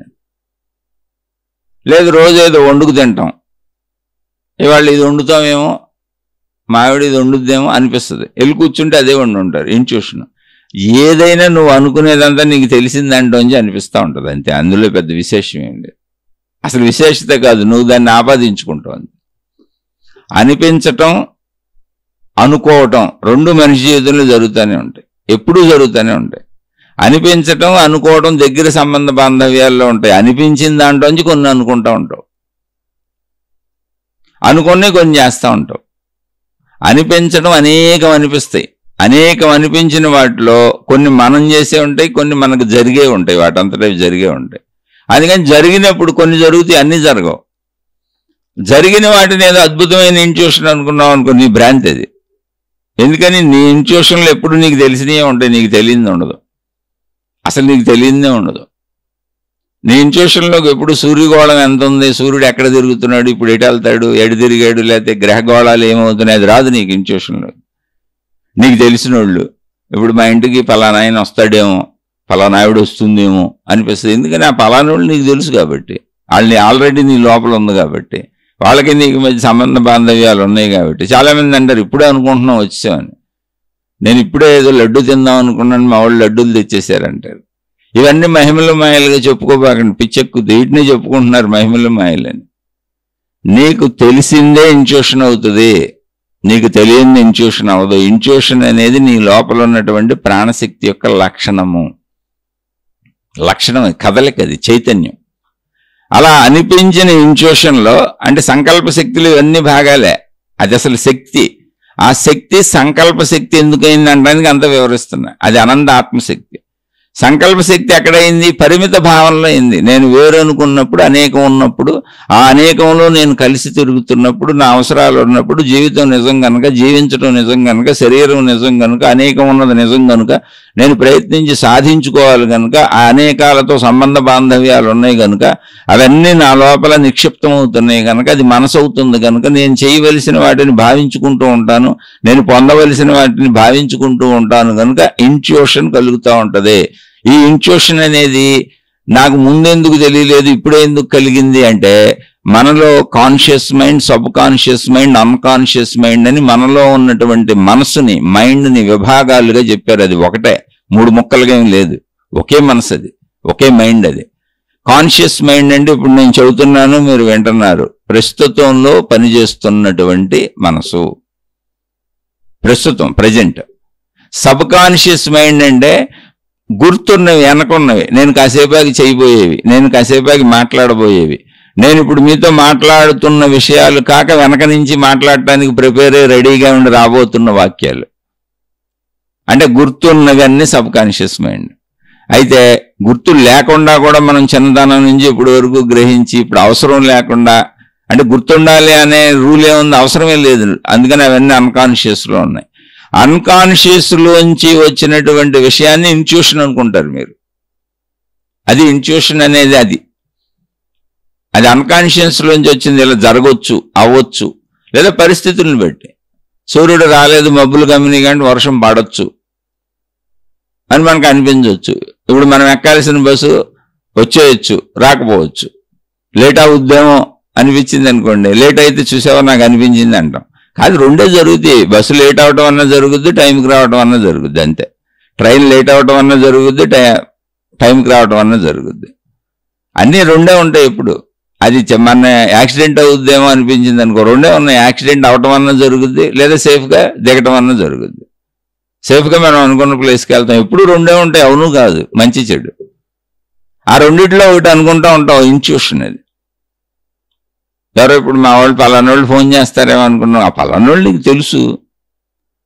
అంతేగాని ఇప్పుడు అమెరికా ప్రెసిడెంట్ నాకు ఫోన్ చేస్తాడేమో అనుకో, చేస్తాడేమో నీకు తెలియని వాళ్ళు ఎవరైనా పెద్ద పెద్ద సెలబ్రిటీలు, సినిమా యాక్టర్లు, పెద్ద పెద్ద మంత్రులు, వీళ్ళు ఎవరైనా ఫోన్ చేస్తారేమో నీ ఇంటికి అనుకో సంకల్ప శక్తిని భావించుకోపోయి, అనుకుంటే అయిపోతాయి అంటున్నాను, పోనీ అవి భావించుకో, ఏది అవదు. నీకు అవకాశంలో ఉన్నదాన్ని నువ్వు ఇంట్యూషన్గా భావించుకుంటావు, లేదా భయం కలిగిన దాన్ని ఇంట్యూషన్గా భావించుకుంటావు. అలా అనేక విధాలుగా భావించుకోవటం అనేది సంకల్ప శక్తి యొక్క లక్షణం. అది కదలిక. పరిమిత భావనలో మనకు అలా అనిపిస్తుంది, నేను శరీరంగా అది అంతా నిజమే, అబద్ధం అయితే కాదు. అలానే ఇంట్యూషన్లో అన్నీ జరుగుతాయి అని పిచ్చెక్కించుకోబాక, అది అబద్ధం. ఎప్పుడు కొన్ని జరుగుతాయి, కొన్ని జరగవు. అసలు అన్నీ జరగకుండా ఎందుకుంటే ఇంట్యూషన్ నాకు తెలిసిందాక నేను అనుకునేది. ఇప్పుడు ఇంట్యూషన్ నాకు తెలిసిందాక మనం మెయిన్ రోడ్లో వెళ్తున్నాం, మన ముందు కారులో వాహనాలు వెళ్తున్నాయి, నేను ఈ ముందోడు సడన్ బ్రేక్ కొడతాడేమో అని అనుకున్నా. నా ముందు వెళ్తున్న వాహనం సడన్ బ్రేక్ కొడతాడేమో అనుకున్నాను, ఎందుకంటే మంచి స్పీడ్లో అందరం వెళ్తున్నాం, మంచి ట్రాఫిక్లో. నేను అనుకున్నట్టుగానే కాస్త దూరం వెళ్ళగానే సడన్ బ్రేక్ కొట్టాడు, నేను వెనక నుంచి గుద్దేశాను. సడన్ బ్రేక్ కొడతాడేమో, గుద్దేస్తానేమో అని అనిపిస్తుంది, లేదా నన్ను ఎవరైనా గుద్దేస్తారేమో అనిపిస్తుంది. ఎందుకని? ఇవన్నీ వాహనాలు వెళ్తున్నాడు జరిగాయి. అది ఒకసారి జరుగుద్ది, ఒకసారి జరగదు. జరిగింది అనుకో, అమ్మ బాబోయ్ నా ఇంట్యూషన్ జరిగిపోయింది అనుకుంటావు. అది ఏమైనా కావచ్చు, పాము కావచ్చు, కప్ప కావచ్చు, తేలు కావచ్చు, వాహనం కావచ్చు, ఏదైనా కావచ్చు, అన్నీ నీకు తెలిసిన వాటిలోనే ఉంటాయి. జ్ఞానం అంటే అది. నీ ఇంట్యూషన్ కూడా నీకు తెలిసిన దాంట్లోనే ఉంటుంది, నీకు తెలియని ఇంట్యూషన్ అవ్వదు.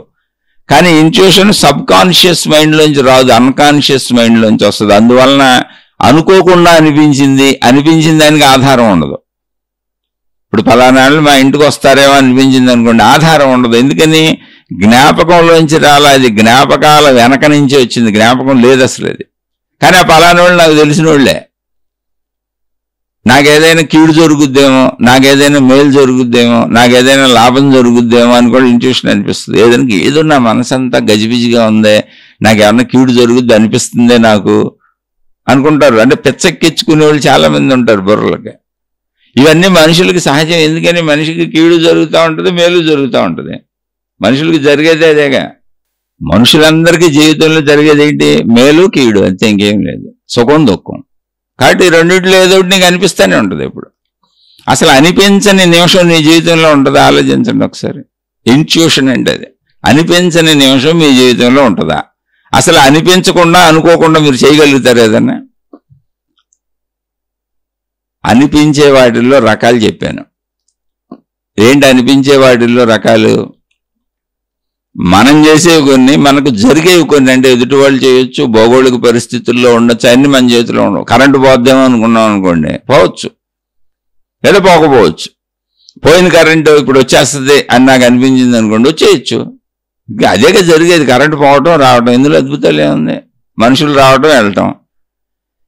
ఇది ఎవరు దీన్ని కరెక్ట్గా గ్రహిస్తారంటే బుర్ర తక్కువోళ్ళు గ్రహించలేరు. ఆశలు ఉన్నోళ్ళు, కోరికలు ఉన్నోళ్ళు, మూఢనమ్మకాలు ఉన్నోళ్ళు. అంటే మూఢనమ్మకాలు ఎవరు నమ్ముతారంటే ఆశలు కోరికలు ఉన్నోళ్ళు. ఆశలు కోరికలు ఉన్నోళ్ళకి ఏమవుతుందంటే భయం ఉంటుంది. కావలసినవన్నీ పొందలేమో అని భయం ఉంటుంది, పొందిని ఏమన్నా పోగొట్టుకుంటామేమో అన్న భయం ఉంటుంది, నిరంతరం మాకేమన్నా అవుతుందేమో అని భయం ఉంటుంది. ఎందుకంటే నిరంతరం మాకేం అవ్వకూడదు అనుకుంటుంటారు. ప్రపంచంలో ఉండేది రెండే, ఒకటి అవటం, రెండు అవ్వకపోవడం. ఎప్పుడు ఈ రెండు మారుతూ ఉంటాయి. ఏదో ఒకటి అవుతూ ఉంటుంది, మళ్ళీ అది మారి ఏదో ఒకటి అవ్వకుండా మామూలు స్థితి వస్తూ ఉంటుంది. ఆరోగ్యం, అనారోగ్యం, మంచి చెడు.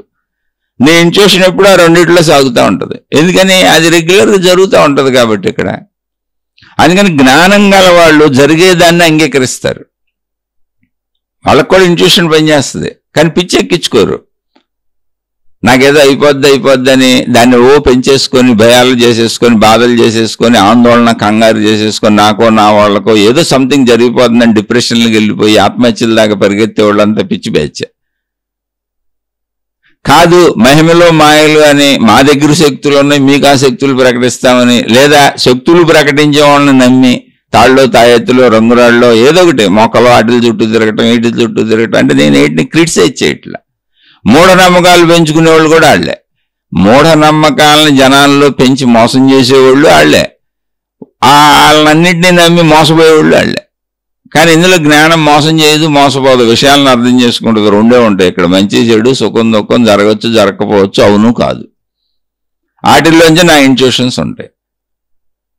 ఇంట్యూషన్ అంటే అనిపించకుండా ఏది చేయలేం, అనుకోకుండా అసలు ఏది చేయలేం. అనిపించేది ఏంటి? అప్రయత్నంగా అనిపిస్తుంది. అది అక్కడ. ఎందుకు అప్రయత్నంగా అనిపిస్తుందో తెలుసా? అది అన్కాన్షియస్ మైండ్లోంచి వచ్చింది. అంటే మన మైండ్లో 3 స్థితులు ఎందుకు చెప్పారంటే 3 స్థితులు ఉన్నాయని కాదు. ఇప్పుడు నేను మీతో మాట్లాడుతున్నది ప్రజెంట్, మీరు వింటుంది ప్రజెంట్. అంటే ఎప్పుడు ప్రస్తుతం కాన్షియస్ మైండ్, అంటే స్పృహలో, ఎరుకలో ఉండి ఇప్పుడు పనిచేస్తున్నాం. మీరు వంట వండుతున్నారా, ఆనందం తింటున్నారా, బండి తోలుతున్నారా, ఏదైనా ప్రజెంట్లోనే చేయగలం. Present conscious mind. ప్రజెంట్ కొంచెం ఈ ప్రజెంట్లో మనం ఈ పని చేయాలి అంటే తర్వాత చేయబోయే పనులన్నీ మనకు జ్ఞాపకం ఉండాలి, గుర్తుండాలి.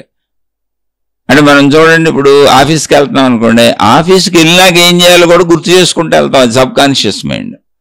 అంటే ప్రజెంట్లో ఎప్పుడు పని చేయాలన్నా ఆ పని చేయడానికి అవసరమైంది వెనక నుంచి మనకు అందించబడుతూ ఉండాలి.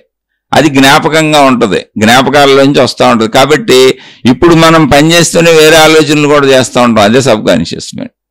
అందుకే ఏకాగ్రత కావాలి, శ్రద్ధ కావాలని ఎందుకు చెబుతూ ఉంటారంటే గుర్తున్నవన్నీ గుర్తొస్తూ ఉంటాయి. అంటే బాగా సబ్ కాన్షియస్ మైండ్లో పక్కనే ఉన్నాయి, విడివిడిగా ఏమి లేదు, చేస్తున్న దాని పక్కనే ఉన్నాయి. అందుకని sub conscious mind. Unconscious mind ఏంటంటే సబ్ కాన్షియస్ మైండ్కి అడుగునున్నాయి, అట్టడుగునున్నాయి. అట్టడుగున ఉన్నాయి కానీ కనపడతలా, గుర్తురాటలా, అంతే. అవి ఇంట్యూషనల్గా బయటకు వస్తూ ఉంటాయి. దాన్ని ఇంట్యూషన్ అంటావు నువ్వు. ఈ మొత్తం కలిపితే మనసు మైండ్ అనేటువంటి శక్తి, అదే నీలో ఉన్న ప్రాణశక్తి అని చెప్పారు మహాత్ములు చెప్పింది అదే. దాన్ని అనుభవం పొందిన వాళ్ళు. అనుభవం పొందాలంటే నువ్వు లోపలికి వెళ్ళాలి, ఇదంతా తెలుసుకోవాలి, లోపల నిన్ను పరిశీలించుకోవాలి, నీ భావాలు, ఆలోచనలు, జ్ఞాపకాలు వీటినన్నిటినీ చూసుకోవాలి, వాటన్నిటికీ ఆధారతలు చూసుకోవాలి. అవన్నీ ఎలా గ్రహించావో, శరీరం ద్వారా ఎక్కడి నుంచి గ్రహించావో తెలుసుకోవాలి. ఇప్పుడు నేను చెబుతున్నటువంటి ఇంట్యూషను, సంకల్ప శక్తి ఎక్కడి నుంచి పుడుతుందో, అసలు దానికి ఆధారత ఏంటంటే నువ్వు గ్రహించిన విషయాలే. ఇంట్యూషన్ అన్కాన్షియస్ మైండ్లోంచి రావడం వలన మహిమగా మాయగా నువ్వు అనుకుంటున్నావు, కానీ ఆ ఇంట్యూషన్ కూడా నీకు తెలిసిందే వస్తుంది. ఇంట్యూషన్ కూడా నీకు తెలిసిందే వస్తుంది. అంటే నిజంగా నాకు జరిగిన ఒక సంఘటన చెబుతాను మీకు. నిజంగా నాకు జరిగింది. మా ఇంట్లో వరుసగా ఒక 3-4 ఇళ్ళు ఉంటాయంటే మా సిస్టర్ వాళ్ళు, నా ఇల్లు, మా సిస్టర్ వాళ్ళు, చివరి మా అమ్మగారు వాళ్ళు వరుసగా కట్టుకున్నాం ఇల్లు. అందరికీ ఉన్నాయి. నాకు 2 సిస్టర్స్ ఉన్నారు. 2 సిస్టర్స్కి నాకు, అంటే వాళ్ళకి ఇళ్ళు ఉన్నాయి కానీ అందరం ఒక చోట ఉన్నాం, వేరే చోట ఉన్నాయి. అవి వరుసగా కట్టుకున్న ఇళ్ళు. మా అమ్మగారు ఉన్న చోట నుంచి చివరి లాస్ట్ 4 ఇళ్ళు నా ఇల్లు. నేను చెబుతుంది ఇప్పుడు విషయం కాదు, 25-30 ఏళ్ల క్రితం విషయం. అంటే నాకు పెళ్ళైన కొత్తలో. అంత వెనక్కి వెళ్ళాలి, 25 ఏళ్ళు వెనక విషయం ఇది. నేను రాత్రి 8:30-9 ప్రాంతంలో భోజనం చేసి బయటకు వెళ్ళడానికి వెళ్తున్నా. నేను ఎక్కడున్నాను? మా అమ్మగారి ఇంట్లో భోజనం చేశాను. మా మిస్సెస్ కూడా అక్కడ ఉంది. మా అమ్మగారి ఇంటి నుంచి దాటుకుంటూ వెళ్తే లాస్ట్ ఇల్లు నా ఇల్లు, 4వ ఇల్లు నా ఇల్లు వస్తుంది. ఈ రాత్రిపూట అదంతా చీకటి. అక్కడ అన్నిళ్లలోకి వెళ్ళడానికి లైన్గా గేట్లు ఉంటాయి, మాకు గేట్లు తీసుకుంటూ వెళ్ళిపోతాం అంతే. నేను ఇలా దాటుకుంటూ వచ్చి మా ఇంట్లో నా బయట నా వెహికల్ పెట్టా, స్కూటర్. ఆ స్కూటర్ తీసుకొని వెళ్ళాలి నేను. మొత్తం చీకటిగా ఉంది. అలా తలుపులు తీసుకుంటూ వెళ్ళాం. రోజు తిరిగే ప్లేస్ అది. అయితే మా ఇంట్లో లైట్లు ఉంటాయి, పోర్టుకోలు అక్కడ వేయొచ్చు, కానీ వేయటం మర్చిపోయాం. మా అమ్మగారి ఇంట్లో ఉన్నాం, ఏదో మాట్లాడుతూ అక్కడే భోజనం చేసాం. లైట్లు వేయలేం మేము, అందుకని చీకటిగా ఉంది. నా వెనకాల నన్ను పంపించడానికి మా మిస్సెస్ వస్తుంది. నేను ముందు నడుస్తున్నా, మాట్లాడుకుంటూ వెళ్తున్నా. మా మిస్సెస్ నాతో మాట్లాడుతుంది. కంటిన్యూ మాటల్లోనే ఉన్నాం. అంటే నేను ఎక్కడికి వెళ్తున్నాను ఏంటో చెబుతున్నా, ఆవిడ ఏదో చెబుతుంది, వింటున్నాం. బండి తీసుకొని వెళ్తాను నేను, ఆవిడ గేట్ వేసుకొని వెళ్ళిపోద్ది. అక్కడ లైట్లు వేయలేదు, చీకటిగా ఉంది. నేను ఒక ఇంట్లోంచి 2వ ఇంట్లోకి వెళ్ళటానికి మెట్టులాగా ఉంటుంది, అలా కాలు అటువైపు అయిపోతున్నా చీకట్లోకి. అలా 3 ఇళ్ళు దాటేసాను. 4వ ఇంటికి వెళ్ళి కాలు వేయిపోతున్నా. వేయిపోతుంటే పైకెత్తినోడిని కాలు అటువైపు చీకట్లో దింపుతా. కాలు అక్కడ పైన దింపేసి వెనక్కి వచ్చేసాను. అంటే నా ఇంట్యూషన్ కాలు కింద పెట్టినవల. నా ఇంట్యూషన్ ఏం చెప్పిందంటే, అటువైపు పాము ఉంది, నీ కాలు వెళ్ళి పాము మీద పడుతుంది అని చెప్పింది. ఏంటి, మా మిస్సెస్ మాట్లాడుతుంది, నేను మాట్లాడుతున్నా, సమాధానాలు చెబుతున్నా. మాటల మధ్యలో నా ఇంట్యూషన్ నాకు చెబుతుంది లోపల, అటువైపు పాము ఉంది. ఇంతకీ మాటలు ఆపట్లా మేము. ఎంత ఫోర్స్గా ఇది జరిగిందంటే, మాట్లాడుకుంటూ నేను నడిచి వెళ్ళిపోతాను అనుకుంటూ వచ్చిన మా మిస్సెస్ నన్ను గుద్దేసింది. అంటే నేను ముందు ఆగుతానని ఆవిడకి తెలియదు, నా వెనకే వస్తుంది, ఆవిడ గుద్దింది నన్ను.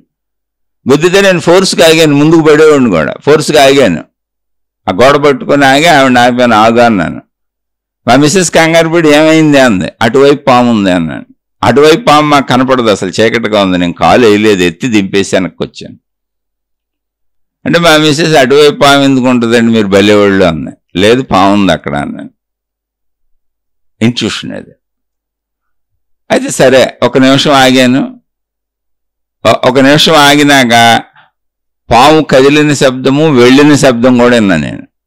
ఇప్పుడు పాము ఇటు నుంచి వెళ్ళిపోయింది. అంటే మేము వచ్చిన కథలకి అక్కడ ఉన్న పాము వెళ్ళిపోయింది, పక్కకి వెళ్ళింది. నేను నిదానంగా చిన్న టార్చ్ లైట్ లాంటివి తెచ్చుకొని వేసుకొని వెళ్ళి లైట్లు వేసాం. లైట్లు వేస్తే పెద్ద పాము ఆ చివరి గోడెక్కి అటు వెళ్ళిపోదామని ట్రై చేస్తుంది. అంటే అది రాంగ్ వేలోకి వెళ్ళింది, అటు గోడెక్కాలి. ఇటు వెళ్తే గేట్ కింద నుంచి వెళ్ళిపోవచ్చు. అది గేట్ కింద నుంచే వచ్చింది, లోపలికి దారి ఉంటుంది అక్కడ. ఖచ్చితంగా నేను దాని మీద గాలేసేవాడిని. పెద్ద బాగుంది. మా మిస్సెస్, మిగిలిన వాళ్ళందరూ కూడా దీన్ని కథలుగా అప్పుడు చెప్పుకున్నారు, ఇప్పుడు చెప్పుకున్నారు. నేను కూడా అప్పట్లో దీన్ని కథలుగా చెప్పాను, ఎందుకంటే నాకు ఇంట్యూషన్లో జ్ఞానం గురించి తెలియదు. నేను అప్పుడు మహిమను నమ్ముతున్నా. ఇలాంటి నా జీవితంలో లక్షలు ఉన్నాయి, దేవుళ్ళతో కూడా ఉన్నాయి, లక్షలు ఉన్నాయి. అవన్నీ కానీ ఒక పుస్తక రూపంలో రాశానంటే ఇప్పుడు ఒక హిమాలయాల నుంచి దిగి వచ్చిన మహాయోగి అని మీరు అందరూ వచ్చేస్తారు ఇప్పుడు నా దగ్గరికి ఎత్తుక్కుంటే ఎక్కడ ఉన్నాడని. తీసుకున్న స్కూటర్ వెళ్ళిపోయాను. మా మిసెస్తో చెప్పాను, ఆ పాము ఏం చేయదు, కంగారు పడక, అది గోడకి వెళ్ళింది, గేట్ కింద నుంచి వెళ్ళిపోద్ది. ఏంటి అంత నిబ్బరంగా ఎలా చెప్పారేంటి, మీకు భయం వేయలేదండి? నాకు భయం వేసింది. మరి మీ ఇంట్యూషన్ వచ్చిన మాట నిజంగా చీకట్లో పాము మీకు కనపడలేదు, చీకట్లో ఉందని మీకు ఎలా తెలిసింది అంటే, కాదు, మా ఇల్లంతా పాములు తిరుగుతాయి. ఇప్పుడు కూడా ప్రతిరోజు నేను వెళ్ళేటప్పుడు జాగ్రత్తగా పాములు ఉంటాయేమో అని ఎత్తుక్కొని వెళ్తాను. ఇప్పుడు కూడా పాములు వస్తూనే ఉంటాయి. ఎందుకంటే మా ఇల్లు వెనక మొత్తం పొలాలే, రెగ్యులర్గా మొత్తం పాములు తిరుగుతూ ఉంటాయి. మా ఇల్లు కాదు, అందరి ఇళ్లలోకి వెళ్తుంటే మా ఇంట్లోకి వస్తుంటాయి. కాబట్టి పాములు తిరిగే ఏరియా కాబట్టి, అటు చీకటి ఉంది కాబట్టి ఒక భావన కలుగుతుంది, అది రెగ్యులర్గా వస్తుంది. ఆ రోజు పాము ఉంది, ఇప్పుడు కూడా నాకు రోజు అనిపిస్తుంది ఇంట్యూషన్లో పాములు ఉంటే జాగ్రత్తగా వెళ్ళాలని. అందుకని దిగేటప్పుడు ఇప్పుడు కూడా చూసుకుంటాను, చీకట్లో తిరిగేటప్పుడు జాగ్రత్తగా చూసుకొని తిరుగుతాను. మా వాళ్ళకి కూడా చెబుతాను, చూసుకొని పాములు ఉంటాయని. మా ఇళ్ళంతా అక్కడక్కడ కర్రలు పెట్టి ఉంచుతాం. ఒకటి పాములు ఉంటే తరిమేయచ్చు లేదా కొట్టచ్చు. బోల్డ్ పాములు చంపాం. పాములు ఉంటాయని తెలుసు మాకు, పెద్ద పెద్ద తేళ్ళు వస్తాయి తెలుసు మాకు, తేళ్ళు ఉంటాయని. కాబట్టి ఇంట్యూషన్ దాన్ని చెప్పుద్ది. ఆ రోజు నిజంగా ఉంది కాబట్టి కరిస్తే చచ్చిపోతానని భయం కాబట్టి నేను అద్భుతంగా ఊహించుకున్నా. కానీ ఆ ఇంట్యూషన్ అంతకు ముందు బోల్డ్ సార్లు వచ్చింది, ఇప్పుడు వస్తుంది. 25 ఏళ్ల నుంచి ఇప్పుడు కూడా వస్తుంది. అదే ప్లేస్లో ఉంటున్నాం మేము. జ్ఞానం అర్థమైనాక తెలిసింది అది ఇంట్యూషన్ కాదు, పాడు కాదు. ఇంట్యూషన్ అనేది అనిపించడం అనేది తెలిసిన వాటిలో జరుగుతుంది, దాని పేరు ఇంట్యూషనే. కానీ నీ ఇంట్యూషన్ అద్భుతం అనుకోబాక, నీ ఇంట్యూషన్ అద్భుతం కాదు, నీకు తెలిసిన వాటిలోంచి వస్తుంది. కానీ నీకు అద్భుతంగా హఠాత్తుగా వచ్చినట్టు ఎందుకు అనిపించింది అంటే అది అన్కాన్షియస్ మైండ్లోంచి వచ్చింది. కాన్షియస్ మైండ్లో ఏముంది, ఇప్పుడు నాకు మా మిసెస్తో మాట్లాడుతున్నా. సబ్ కాన్షియస్ మైండ్లో ఏముంది, స్కూటర్ తీసుకొని నేను బయటకు ఎక్కడికి వెళ్ళాలో, ఏ పని చేయాలో అది సబ్ కాన్షియస్ మైండ్లో రన్ అవుతుంది. మాట్లాడుతున్న విషయాలు మా మిసెస్తో ప్రజెంట్ కాన్షియస్ మైండ్లో రన్ అవుతున్నాయి. అన్కాన్షియస్ మైండ్లోంచి పాములు ఉంటాయి అన్న ఎరుక ఒకటి ఉంది, జాగ్రత్తగా ఉండాలి ఎప్పుడు అని.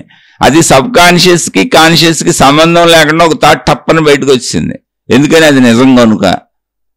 అయితే నేను ప్రస్తుతం ఇప్పుడు ఆ భావాల్లో లేను కనుక, మా మిస్సెస్తో మాట్లాడుతున్నాను కనుక, నేనేదో పని మీద వెళ్ళే వాటిని దృష్టిలో పెట్టుకొని సబ్ కాన్షియస్లో ఉంది కనుక అన్కాన్షియస్లోంచి వచ్చింది.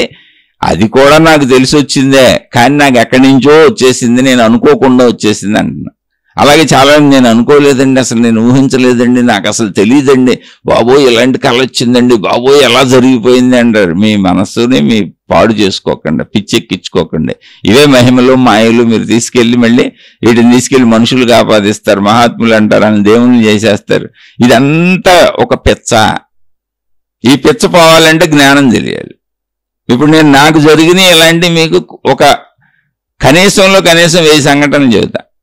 దేవుళ్ళు దేవతలే అయితే అసలు నాకు రియల్గా జరిగినటువంటి అనుభవాలు విశేషాలు నేను పుస్తకాలు రాశానని చెప్పే కదా మీరు. ఎక్కడో నుంచి ఒక యోగి పొంగవుడు దిగిపోయాడని చెబుతారు.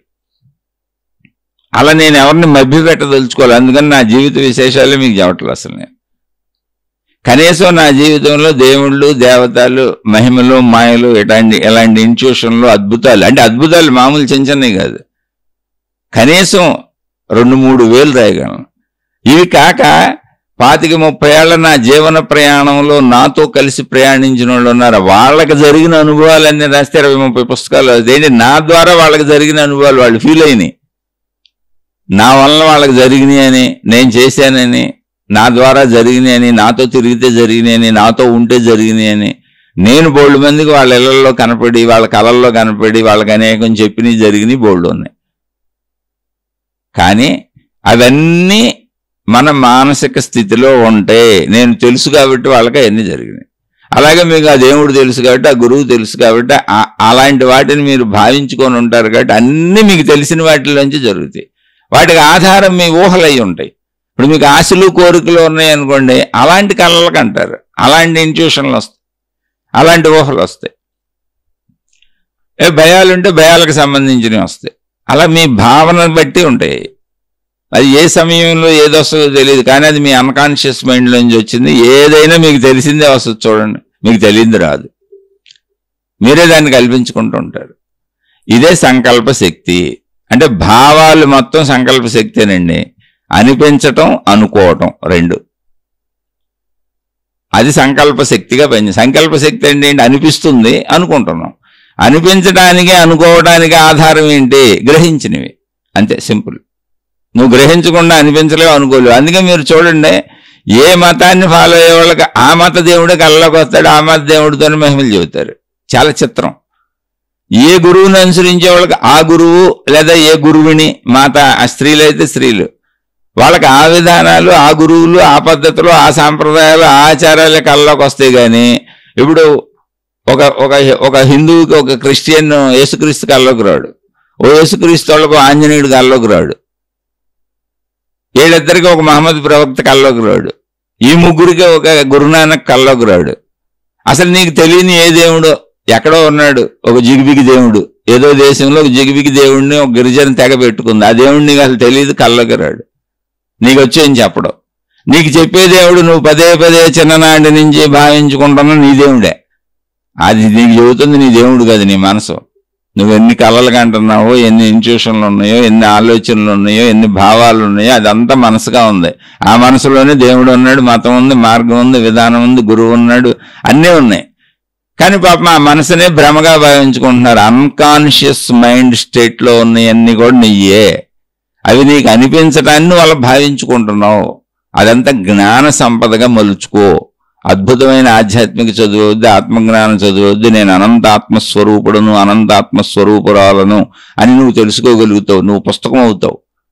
నువ్వు ఇప్పుడు నేను అక్షరాలుగా ఉంటాను, నన్ను కాపాడు పుస్తకమా? పుస్తకం అంటే విశ్వశక్తి, దేవుడు. నేను పదాలుగా ఉంటాను, నన్ను కాపాడు పుస్తకమా? పుస్తకం అంటే దేవుడు, నీ మధ్యదేవుడు, నీ మార్గదేవుడు. నేను లైన్లుగా ఉన్నాను, నన్ను కాపాడు పుస్తకమా? అంటే పుస్తకం అంటే విశ్వశక్తి, ప్రకృతి శక్తి, నీ మధ్యదేవుడు, నీ మార్గ గురువు, నువ్వు పూజించేటువంటి గురువో దేవుడో విధానం ఎవరైతాడు. అలా నేను పరిమితిలో ఉంటాను, నన్ను కాపాడమని ఎప్పుడు అడుగుతున్నావు. కానీ నువ్వే పుస్తకం. పుస్తకం ఎలా తయారైంది? మొత్తం పుస్తకం నువ్వే. దాని నిండా ఉంది అక్షరాలే. ఆ అక్షరాల సమూహమే మొత్తం కలిపితే పుస్తకం అనే ఒక అర్థాన్ని ఇస్తుంది. మొత్తంగా సృష్టి నీకు అర్థం అవ్వాలంటే ఉన్నది ఆత్మశక్తి. అది విడివిడిగా ఉన్న అక్షరాలు ఈ సమూహం. ఈ అక్షరాలతో, ఈ పదాలతో దీన్ని అర్థం చేసుకుంటే నీలో ఏముందో మొత్తం అదే ఉంది. చాలా సింపుల్ ఇది. కానీ ప్రయత్నించరు మనుషులు. ఎందుకనంటే వేరు భావనలో శరీరంతో వెళ్ళిపోతూ ఉంటారు. అందుకని సంకల్ప శక్తులు, రకరకాల శక్తులు, చక్రాలు, కుండలినీలు, యోగులు, నేను ఎవరిని తప్పు చేయట్లా. కానీ ఏక అనంత శక్తిని ఎందుకు ఇన్ని ముక్కలుగా నరికేస్తున్నారంటున్నా. చాలా సింపుల్. మొత్తంగా ఏకంగా అది అనంత ఆత్మశక్తి అండి. అది ఒక తెర అండి. ఆ తెర మీదే సినిమా బొమ్మలు మొత్తం ఆడుతున్నాయండి. ఆ సినిమాలో రోడ్లు ఉన్నాయా, చెట్లు ఉన్నాయా, జంతువులు ఉన్నాయా, గ్రహాలు ఉన్నాయా, గోళాలు ఉన్నాయా, విమానాలు ఉన్నాయా, బస్సులు ఉన్నాయా, రైళ్లు ఉన్నాయా, మనుషులు ఉన్నారా, మొత్తం సృష్టి అంతా ఆ తెర మీదే సినిమాలో ఆడుతుందండి. తెర లేకపోతే ఆ సినిమా పడదు, ఆ సృష్టి ఉండదు. మొత్తానికి ఆధారం ఆ తెరే.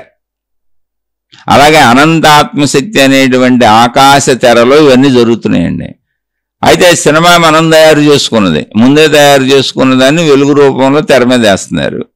ఇక్కడ అనంత ఆత్మశక్తిలో దాని యొక్క చైతన్య కదలికల చేత అది ఏర్పడుతుంది. మరి సంకల్ప శక్తి అనంత ఆత్మశక్తిగా ఉంటుందా? ఉండదు.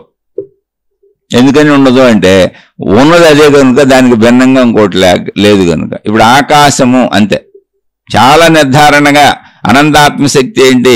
ఆకాశము అంతే. మీకు అనేక పూజా విధానాలు గమనించుకుంటూ వెళ్తే గగన సదృశ్యం అని వస్తుంది మీకు.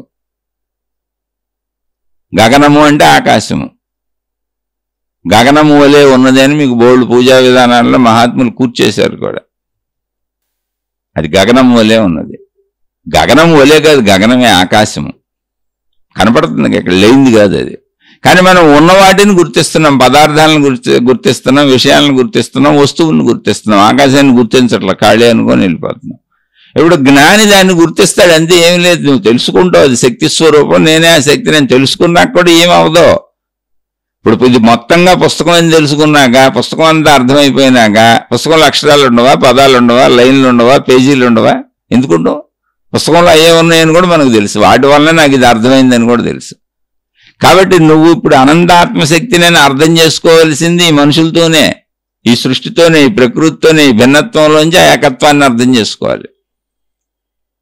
ఇక్కడ సంకల్ప శక్తి ఏకత్వానికి ఉంటుందా అంటే ఉండదు. అనంత ఆత్మశక్తికి సంకల్ప శక్తే ఉండదు. ఆకాశానికి సంకల్ప శక్తి ఉండదు. ఎందుకు ఉండదంటే ఉన్నది అదే, సర్వవ్యాపకంగా ఉన్నది ఒకటే అయినప్పుడు, తానుకు భిన్నంగా ఏమీ లేనప్పుడు సంకల్పించుకోవడానికి అవసరమే లేదు, అనిపించడానికి అవసరం లేదు, అనుకోవడానికి అవసరం లేదు. అనిపించటం అనుకోవటం ఎప్పుడు జరుగుతాయి? భేద భావనలో, విభేద భావనలో, పరిమిత భావనలో. నాకు భిన్నంగా మీరు అనేక మంది ఉన్నారు కనుక మీరు ఉన్నారని నేను అనుకుంటా, నేనున్నానని మీరు అనుకుంటారు. ఇప్పుడు నేను చెబుతున్నా, మీరు వింటున్నారు. మీరు ఏమనుకుంటారు? పలానా ఆయన చెబుతున్నాడు, మేము వింటున్నాం అనుకుంటారు. అలాగే మీరందరూ వింటున్నారు, ఎవరు కామెంట్లు పెట్టారు, పలానా వాళ్ళు విన్నారు, ఇదిగో కామెంట్లు పెట్టారు, ఇంతమంది ఉన్నారని నేను అనుకుంటా. అలాగే సృష్టి అంతా కనపడుతుంది కాబట్టి చెట్లు ఉన్నాయి, పుట్టలు ఉన్నాయి, గొట్లు ఉన్నాయి అనుకుంటాం. అవి కనపడుతున్నాయిగా. కాబట్టి ఇంట్యూషన్లో ఉన్నవాటి ఆధారంగా అనిపిస్తుంది జరుగుతూ ఉంటుంది. ఉన్నవాటి భౌగోళిక పరిస్థితులైనా, మనుషులైనా, ఏదైనా ఇంట్యూషన్ అనేది కానీ, మీ కళలు కానీ, ఇవన్నీ కూడా ఉన్నవాటి ఆధారంగా, మీరు లోపల వేసుకున్న వాటి ఆధారంగా, మీరు భావించుకుంటున్న వాటి ఆధారంగా జరిగేదే. ఏదైనా సరే, మీ భయాలు కానీ, మీ బాధలు కానీ, ఏ ఇంట్యూషన్ అయినా, మంచి కానీ చెడు కానీ, అవి కళలైనా సరే.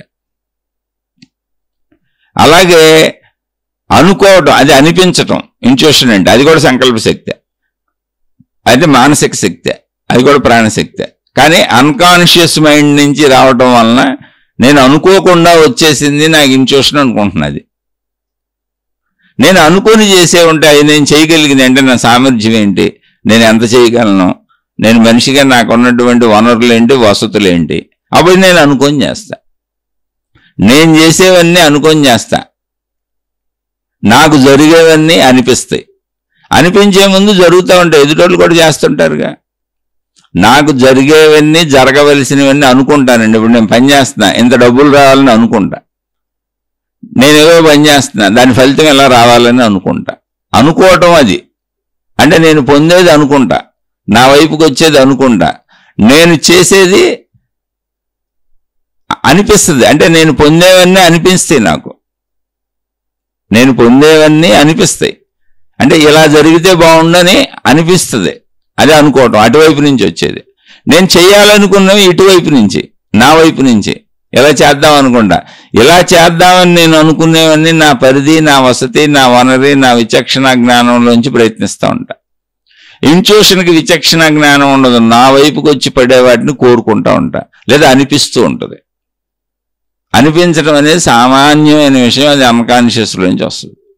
జరుగుద్ది, జరగదు, అవుతుంది, అవదు, అంతే అనిపించేది. అదేం పెద్ద విశేషం కాదు. అందుకని సంకల్ప శక్తి అయిపోద్ది అనుకోండి అంటే, మీరు అనుకునేది ఏదైనా మీకు ఇందాక చెప్పాను నేను. మీకు ఎవరైనా ఏ అమెరికా ప్రెసిడెంటో, రష్యా ప్రెసిడెంటో ఫోన్ చేస్తాడేమో అనుకోండి, లేదా మీ ఇంటికి వస్తాడేమో అనుకోండి.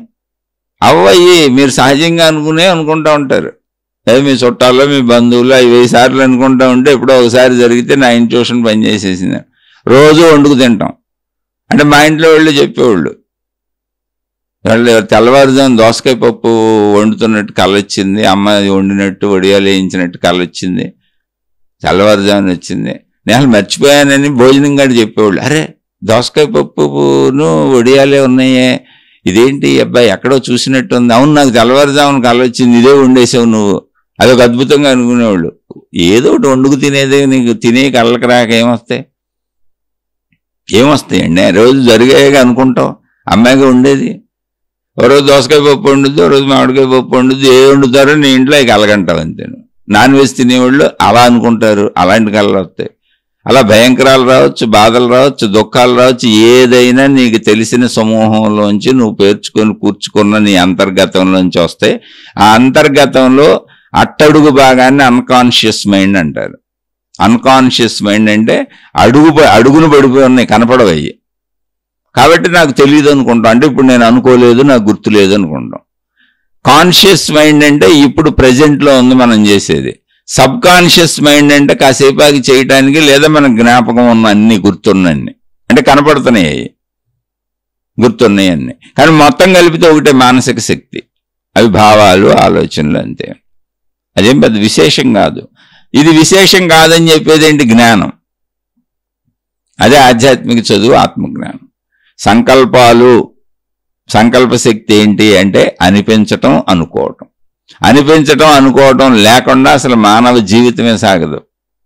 కదలికలు ఉన్నాయన్నీ అలా జరుగుతూనే ఉంటాయి. కదలికలు లేని వాటి గురించి మనకు తెలియదు. జంతువులు కూడా అనుకుంటాయి, జంతువులు కూడా ప్రయత్నించి సాధించుకుంటాయి. అంటే కొంచెం పరిశీలనగా చూస్తే తెలుస్తుంది మనకు వాటిని. సరే, వాటి గురించి వదిలేని మనుషులుగా మన గురించి మనకు తెలుసుగా. నా గురించి నాకేం తెలుసో మొత్తం మానవ జాతి శరీర తీరు ఇలాగే ఉంటుంది. కాబట్టి ఇది సంకల్ప శక్తి.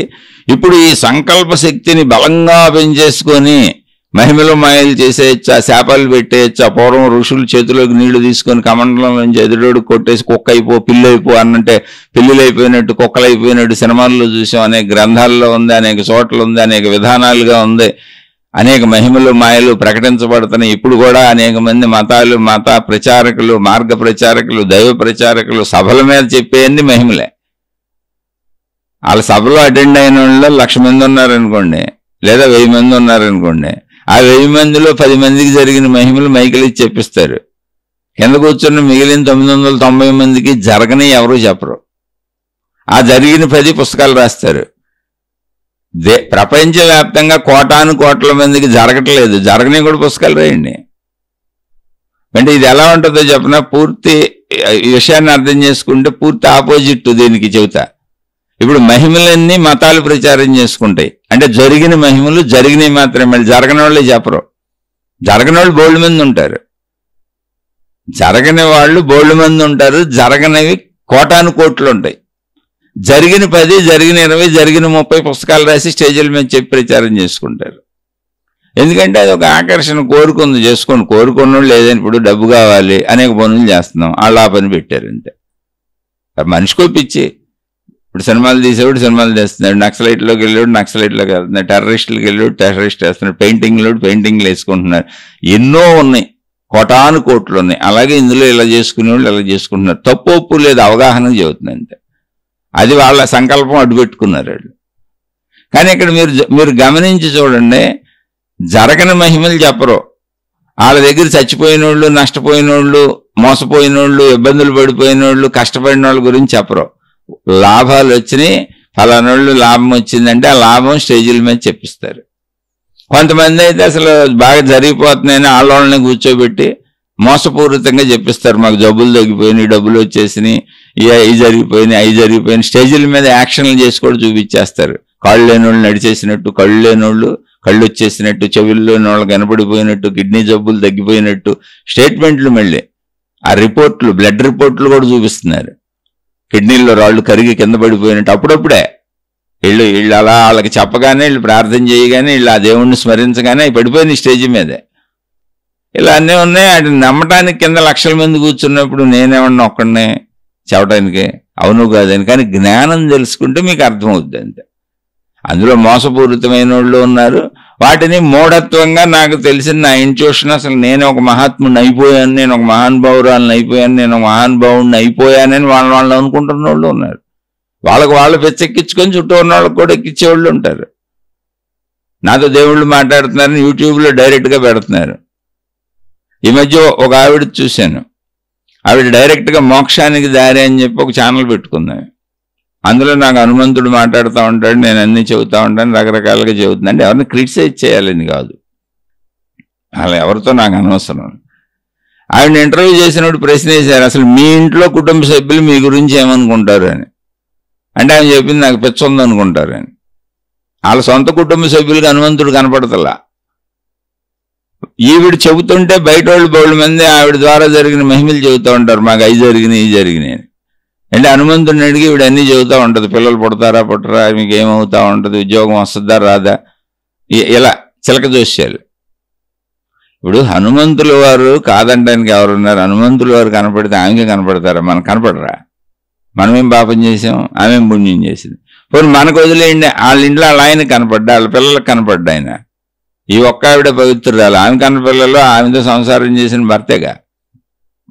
ఇప్పుడు ఆమెతో సంసారం చేయడానికి భర్తకు అర్హత ఉంది. ఆమె కడుపులోంచి పుట్టిన పిల్లలకి ఆమె పిల్లలుగా పుట్టడానికి అర్హత ఉంది. హనుమంతుడిని చూడటానికి అర్హత లేదా?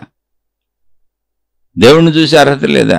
తన తల్లికే కనపడ్డారు. ఇప్పుడు నన్ను చెప్పొచ్చుగా, మా వాళ్ళందరూ పిచ్చోళ్ళు అంటున్నారు స్వామి, నన్ను పిచ్చిది అంటున్నారు, నన్ను నువ్వు హనుమంతుడు కనపడుతున్నాడని నేను అందరికీ చెప్పి, నేను ఈ జోష్యాలు జాతకాలు చెబుతూ మోక్ష మార్గాన్ని అందరికీ చెబుతుంటే నన్ను పిచ్చిది అంటున్నారు స్వామి, నువ్వు వెళ్ళి కనపడవచ్చు అని చెప్పొచ్చుగా.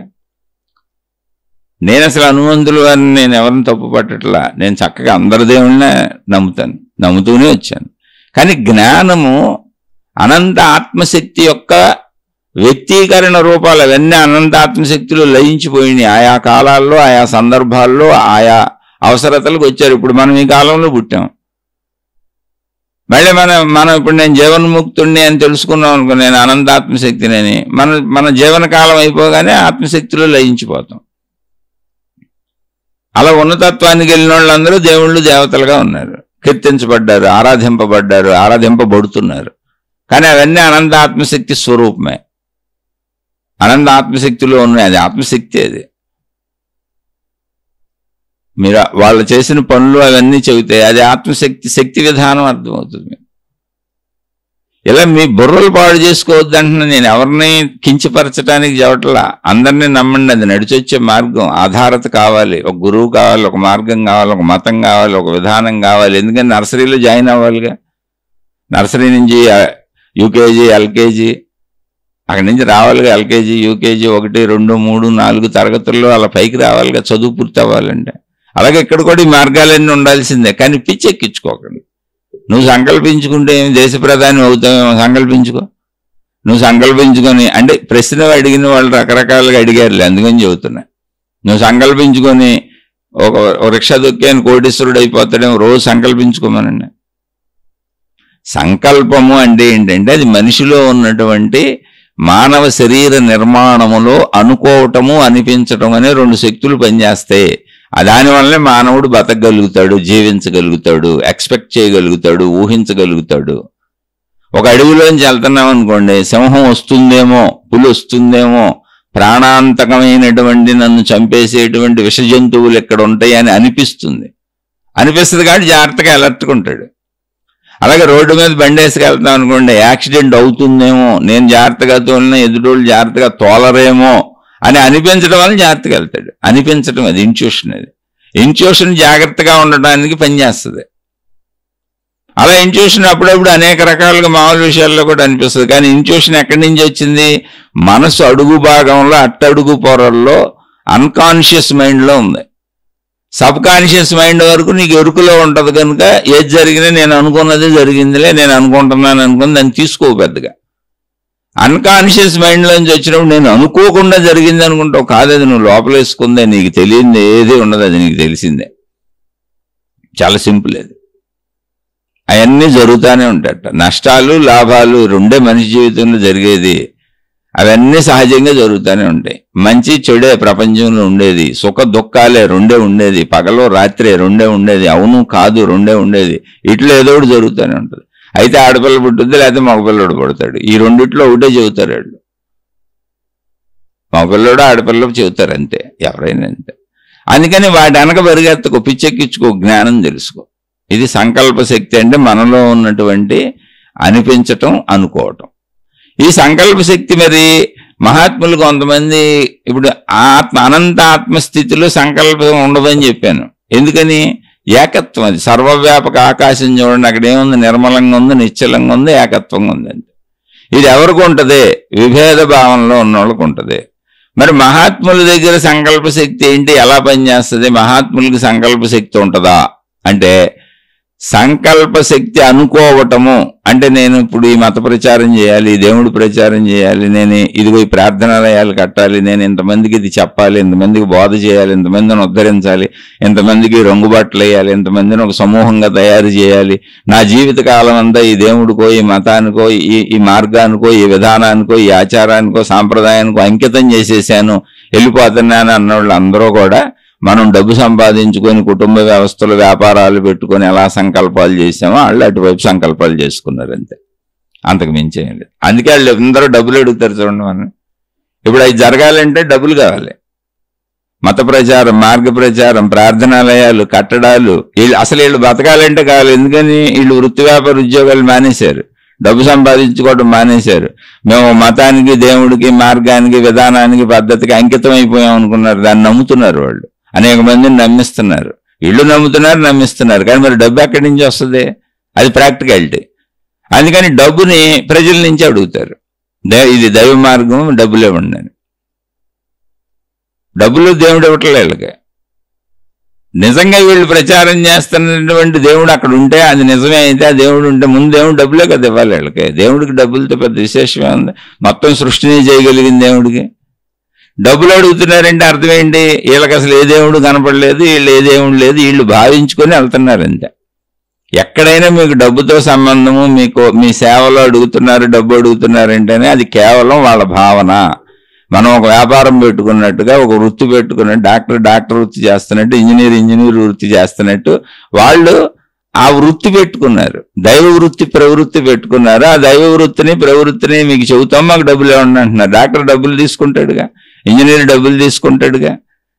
అలాగే వాళ్ళు ఆ వృత్తి పెట్టుకున్నారు. ఇంకా కొంతమంది చిలక జోస్యాలు పెట్టుకున్నారు, జాతకాలు పెట్టుకున్నారు, జ్యోతిష్యాలు పెట్టుకున్నారు. ఎవరిని కించపరచడం కాదు. తాయెత్తులు పెట్టుకున్నారు, తాళ్ళు పెట్టుకున్నారు, రంగురాళ్ళు పెట్టుకున్నారు.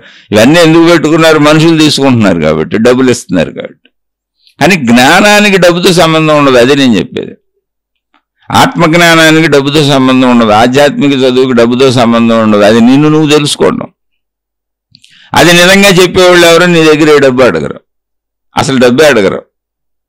అయితే మరి వాళ్ళు ఎలా బతుకుతారండి అన్నా, బతికాడు రావణ మనిషి. ఎవరు ఇంత అన్నం పెడితే నా డబ్బుతో అసలు ప్రమేయం లేదు, నాకు డబ్బు కావాలి. వాళ్ళకి అసలు సంకల్పం అంటే నిస్సంకల్పులే ఉంటారు వాళ్ళు. మీరు చూడండి, మళ్ళీ చెబుతున్నా, మహాత్ముల దగ్గర సంకల్ప శక్తులు ఏంటి అంటే, ఎవరైతే కార్యాలు పెట్టుకున్నారో వాళ్ళు భౌతిక కార్యాలు ఎలాంటివో, దేవుడి పేరు మీద చేసే కార్యాలు కూడా అలాంటివి, భౌతికమేది.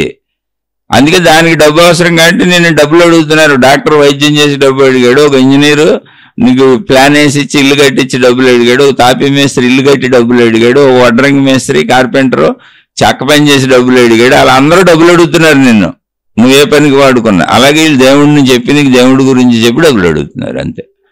మేము దేవుడిని చెబుతాం, ఇది వృత్తిగా ప్రవృత్తిగా పెట్టుకున్నాం, డబ్బులు అడుగుతున్నాం అన్నారు. అక్కడ దేవుడిని నమ్మి నువ్వు డబ్బులు ఇవ్వాలంటే మహిమలు మాయలు వాళ్ళు సృష్టించారు, నువ్వు కూడా సృష్టించుకున్నావు. అవన్నీ ఇంట్యూషన్ అనుకోవటం. అక్కడే చెప్పాను, అవన్నీ నువ్వు భ్రమించటం. ఆ భ్రమ ఎప్పుడు దాటుతావు అంటే జ్ఞానంలోకి వెళ్తే. నేను అదే భ్రమలో 25 ఏళ్ళు ఉన్నాను. నేను చెప్పాక అన్ని ఇంట్యూషన్లు దేవుడు రక్షించేస్తున్నాడు, పాము మీద కాలు అయిపోయాను, ఇలాంటి బోల్డ్ జరిగింది. నాకు బోల్డ్ యాక్సిడెంట్లు తప్పించుకున్నాను, బోల్డ్ అయినాయి. కానీ యాక్సిడెంట్లు అందరూ చచ్చిపోలేదు, యాక్సిడెంట్లు బోల్డ్ మంది తప్పించుకుంటారు. అది తెలియడానికి 25 ఏళ్ళు పట్టింది నాకు. ఎప్పుడు ఆత్మజ్ఞానానికి వస్తే తెలిసింది. అప్పటి వరకు అద్భుతాల్లోనే వెళ్ళింది. ఎందుకంటే పరిమిత భావన. ఆ పరిమిత భావనలో దేవుళ్ళని విడగొట్టుకున్నాం, మతాలు విడగొట్టుకున్నాం, సృష్టి ఏకత్వాన్ని ముక్కలుగా నరికేసుకుంటూ వెళ్ళాం. అయితే అది తప్ప కానే కాదు. ఏకత్వం వరకు వచ్చే వరకు అక్షరాలు విడివిడిగా ఉంటాయి, పదాలు విడివిడిగా ఉంటాయి, లైన్లు విడివిడిగా ఉంటాయి, పేజీలు విడివిడిగా ఉంటాయి. విడివిడిగా ఉన్న అన్నింటినీ చదువుకుంటూ చివరి వరకు వస్తే ఏక పుస్తకం అని తెలుస్తుంది. అర్థమైనా మొత్తం పుస్తకం చదివేయాలి. అలా మొత్తంగా నువ్వు తెలుసుకుంటే, నీ ప్రాణశక్తిని తెలుసుకుంటే, నీలో ఉన్న ప్రాణశక్తిని నువ్వు అర్థం చేసుకోగలిగితే, దాని వరకు వెళ్ళగలిగితే, ఎందుకంటే అది ఆల్రెడీ నీలోనే ఉంది, కొత్తగా ఏం కాదు, కొన్ని శరీరంలో ఉండిపోయి అంతే. ఇంకొంచెం ఏమన్నా లోతుగా వెళ్తే మనసును వాడుకుంటున్నావు, అది కూడా శరీరపరంగా కాదు. శరీరాన్ని దాటి మనసులోకి వెళ్ళి మనసును పట్టుకొని ప్రాణశక్తిలోకి వెళ్తే, మనసు ఆధారంగా ప్రాణశక్తిలోకి వెళ్తే నిన్ను తెలుసుకుంటావు. అది ఇప్పుడు ఇక్కడే ఉంది, ఇప్పుడు నీలోనే ఉంది, ఇంతకు ముందు నీలోనే ఉంది, ఎప్పుడు నీలోనే ఉంటుంది.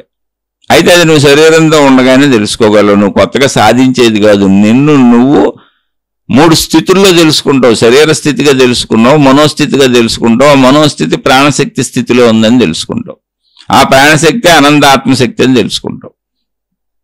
తెలుసుకోవటమే తప్ప కొత్తగా ఏమీ జరగదు ఇక్కడ. ఆ తెలుసుకోవటం ఎప్పుడైతే జరిగిందో ఈ మహిమలు మాయలు భ్రాంతులు అన్ని పోతాయి. అన్ని మధ్యలో ఉంటాయి, అక్షరాల మధ్యలో ఉంటాయి, పదాల మధ్యలో ఉంటాయి, వాక్యాల మధ్యలో ఉంటాయి, పేజీల మధ్యలో ఉంటాయి.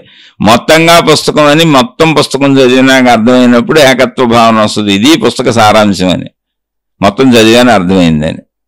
అప్పుడు పుస్తకం మూసేస్తావు, అద్దె పక్కన పెడతావు, ఏక పుస్తకమే ఉంటుంది. కానీ అందులో ఇవన్నీ ఉన్నాయని నీకు తెలుసు. పేజీలు ఉన్నాయని, లైన్లు ఉన్నాయని, పదాలు ఉన్నాయని, అక్షరాలు ఉన్నాయని నీకు తెలుసు. అలాగే జీవన్ముక్త స్థితిని ప్రాణశక్తి ఎరుక కలిగినాక అది అనంత ఆత్మశక్తి అని తెలిసినా కూడా జీవులందరూ ఇలాగే ఉన్నారని, మనుషులు ఇలాగే ఉంటారు, సృష్టి ఏం మారిపోదు, చెట్లు పుట్టలు ఇలాగే ఉంటాయి, మొత్తం సృష్టి అంతా ఇలాగే ఉంటుంది. కాదు ఇదంతా అనంత ఆత్మశక్తిలో సినిమా తెర మీద బొమ్మలాగా సాగుతుంది. మళ్ళీ ఇవన్నీ ఆ అనంత ఆత్మశక్తిలో లయించిపోయి మళ్ళీ అందులోంచి వ్యక్తీకరించబడుతూ ఉంటాయి. ఎప్పటికీ సృష్టి శక్తి ఇలాగే ఉంటది. నేను కూడా అందులో ఉన్నాను, నేను అనంత ఆత్మశక్తిని అన్న ఎరుకలో ఉంటాం, మరణ భయం పోద్ది. ఈ సంకల్ప శక్తి అంటే అదే అనంత ఆత్మశక్తి. పరిమిత భావంలో సంకల్ప శక్తిగా పనిచేస్తుంది. అనంత ఆత్మశక్తిని అన్నప్పుడు సంకల్ప శక్తి నశించిపోయి నేను అనంత ఆత్మశక్తిని అన్న ఏకభావన మిగిలిపోద్ది. అప్పుడు సంకల్ప శక్తి అనంత ఆత్మశక్తిగా మారిపోద్ది. ఇప్పుడు అనంత ఆత్మశక్తిని పరిమితం కనుక సంకల్ప శక్తిగా అనుకుంటున్నాం. అనుకోవటం ఇంట్యూషను అంటే అనిపించటం, అనుకోవడం ఇలా చేయాలనుకోవటం ప్రయత్నం, కోరిక అన్ని. అనిపించటం ఇంట్యూషను, అనుకోవటం కోరిక ప్రయత్నం మొత్తం చేయటం, ఈ రెండు పరిమిత భావనలో ఉంటాయి. ఆ పరిమిత భావనలో పనిచేస్తున్న సంకల్ప శక్తి మన ప్రాణశక్తే, మన మనోశక్తే. అయితే సంకల్పాలుగా పనిచేసినప్పుడు దాన్ని మనోశక్తి అనాలి అంతే. దాని పేరు ప్యూర్లీ మనోశక్తి. అది ఆత్మశక్తి అన్న ఎరుకున్నప్పుడు, ఎరుకులోకి వెళ్ళిపోయినప్పుడు ఇంకా సంకల్ప శక్తి పనిచేయదు. అందుకని మహాత్ములు ఎవరైనా, మహాజీవన్ముక్తులు ఎవరైనా ఉంటే నిస్సంకల్పులే కూర్చుంటారు. పెడితే తింటారు, పెట్టకపోతే అడగను కూడా అడగరు. శరీరానికి ఆది వ్యాధులు వచ్చినా, ఎన్ని బాధలు వచ్చినా, ఏమొచ్చినా, అది ఏమైపోతున్నా, నశించిపోతున్నా పట్టించుకోరు. అంటే సంకల్పం అనేది ఆగిపోయింది. నేను అనంత ఆత్మశక్తి నన్ను ఎరుకులోకి వచ్చారు. సంకల్పాలు అన్నయ్య అనుకోండి, వాళ్ళకి వస్తాయి. ఇప్పుడు ఎవరైనా మామూలు మనుషులు వచ్చి బాగా బాధ ఉండి శరీరం ఉందనుకోండి, అనేక ఆత్మజ్ఞాన బోధలు ఎలా వచ్చినాయి? ఆత్మజ్ఞాన ఎరుకను పొంది నిస్సంకల్పులై స్థిరంగా కూర్చున్నటువంటి మహాత్ములు సామాన్య మానవులు వాళ్ళ దగ్గరకు వచ్చి వాళ్ళు పడుతున్న బాధలు, నా కష్టం, నా కన్నీళ్లు, నా భార్య, నా పిల్లలు, నా భర్త, నా కుటుంబం, నా డబ్బులు, నా రోగాలు, నా శరీరం, నా చావు, నా భయం, ఇవన్నీ చెప్పినప్పుడు ఆత్మజ్ఞాన బోధను చేశారు. మానసిక స్థితిలోకి దిగొచ్చి సంకల్పించుకొని వాళ్ళు పొందిన అనుభవాలు చెప్పారు. అలా అనుభవాలు చెబుతారు. అది సంకల్పం. ఇప్పుడు బాగా డబ్బు ఉందనుకోండి మన దగ్గర, డబ్బు లేనోడికి సాయం చేయొచ్చు మనం, అందులో పెద్ద విశేషం ఉంది. అది మహిమ కాదు, మాయ కాదు. అలాగే నిస్సంకల్పులైనటువంటి మహాత్ములు ఎప్పుడైనా వాళ్ళకి తీవ్రమైనటువంటి సామాన్య, అంటే వాళ్ళకి నిస్సంకల్పులు అంటే ఏంటి? అనంతాత్మశక్తి ఎరుక ఉంది, శరీరం ఉంది, శరీర భావన ఉంది. అందుకని ఎవరిని ఎంత పెడితే తింటారు, మలమూత్ర విసర్జనలు చేసుకుంటారు. కానీ డబ్బు, కీర్తి, ప్రతిష్టలు మనలా ప్రపంచంలో పరుగులు పెట్టరు. లేదా మత ప్రచారాలని మతాలు ఏర్పరచరు, విధానాలు ఏర్పరచరు, దైవ ప్రచారాలని ప్రచారాలు చేయరు, తిరగరు అసలు వాళ్ళు. నిస్సంకల్పులు అంటే అది. ఒక స్థిరత్వంతో ఒక చోట కూర్చుండిపోతారు, శరీరం నశించే వరకు ఒక చోట ఉండిపోతారు. ఎందుకంటే ఆత్మజ్ఞాన ఎరుక కలిగింది కనుక. ఇప్పుడు ప్రచారాలు చేస్తూ తిరిగే వాళ్ళందరూ మనలాగా మనసులోనే ఉన్నారు. దానికి మతాలు, మార్గాలు, విధానాలు, దేవుళ్ళని వాళ్ళు ఏర్పరుచుకున్నారు. వీళ్ళు మన వ్యాపారాలు, వృత్తి వ్యాపార ఉద్యోగాలు ఏర్పరుచుకున్నట్టుగా వాళ్ళు అది వృత్తిగా ప్రవృత్తిగా పెట్టుకున్నారు. అందుకే డబ్బులు అడుగుతారని చెప్పా. డబ్బులు అడుగుతారు, నీ సేవలు అడుగుతారు. మనకి ఇప్పుడు ఏం కావాలి? డబ్బు కావాలి బతకాలంటే. మళ్ళీ మనుషుల సహాయాలు కావాలి. ఇప్పుడు కుటుంబం ఏంటి? భార్యాభర్తల సహాయాలేక, ఒకరికి బంధుమిత్రులు ఏంటి సహాయాలేక, స్నేహితులు ఏంటి సహాయాలేక, పని మనుషులు, యజమానులు ఏంటి సహాయాలేక. ప్రతి మనిషికి సహాయం కావాలి, ధనం కావాలి. వృత్తి వ్యాపార ఉద్యోగాలు, భౌతికం అంతా దానికే. అలాగే దైవీ ప్రచారాలు, మత ప్రచారాలు, మార్గాలు, విధానాలు, ప్రార్థనాలయాలు, నిర్మాణాలు, ఆచార సాంప్రదాయాలు ఇవన్నీ చేసే వాళ్ళకి కూడా డబ్బు కావాలి, సాయాలు కావాలి. అంటే భౌతికమేది, అది మనోలోకంలో జరుగుతుంది. తప్పు రైట్ అంటే అందులోంచి ఇంకా పైకి వస్తాం. అవన్నీ అవసరమే, నర్సరీ నుంచి అన్నీ అవసరమే. మీకు విశ్లేషణగా చెబుతున్నా. కాబట్టి వాళ్ళకు కూడా మళ్ళీ సంకల్ప శక్తి పనిచేస్తుంది. సంకల్ప శక్తి అంటే ఏంటి? అనిపించడం, అనుకోవటం. అందుకని వాళ్ళు దేవుడు నాకు అనిపిస్తున్నాడు, దేవుడు నాకు కనిపించాడు, నేను అనుకుంటే జరిగిపోయింది, నేను చెప్పింది జరిగిపోయిందని చెప్పిన వాటిల్లో జరగని లక్ష వదిలేసి జరిగిన 10ని ప్రచారం చేసుకుంటూ వెళ్తారు. అలా వదిలేస్తున్నామని కూడా తెలుసు, కానీ వాళ్ళు దాన్ని నమ్ముతున్నారు. ఓ సత్యాన్ని, ప్రాక్టికాలిటీని, జ్ఞానాన్ని ఎదుర్కొనేటువంటి ధైర్యశక్తి ఇంకా వాళ్ళకి రాలా. పరిమిత భావన అంత ధైర్యాన్ని వాళ్ళకి ఇవ్వాల. ఆత్మజ్ఞానులకు అపరిమితమైన ధైర్యం ఉంటుంది. కారణం ఏంటంటే శరీరాన్ని వదిలేశారు. శరీరం నశించిపోయిన వాళ్ళకి ఇబ్బంది లేదు, పట్టించుకోరు అసలు. అందుకని వాళ్ళు స్థిరంగా చోట కూర్చుంటారు.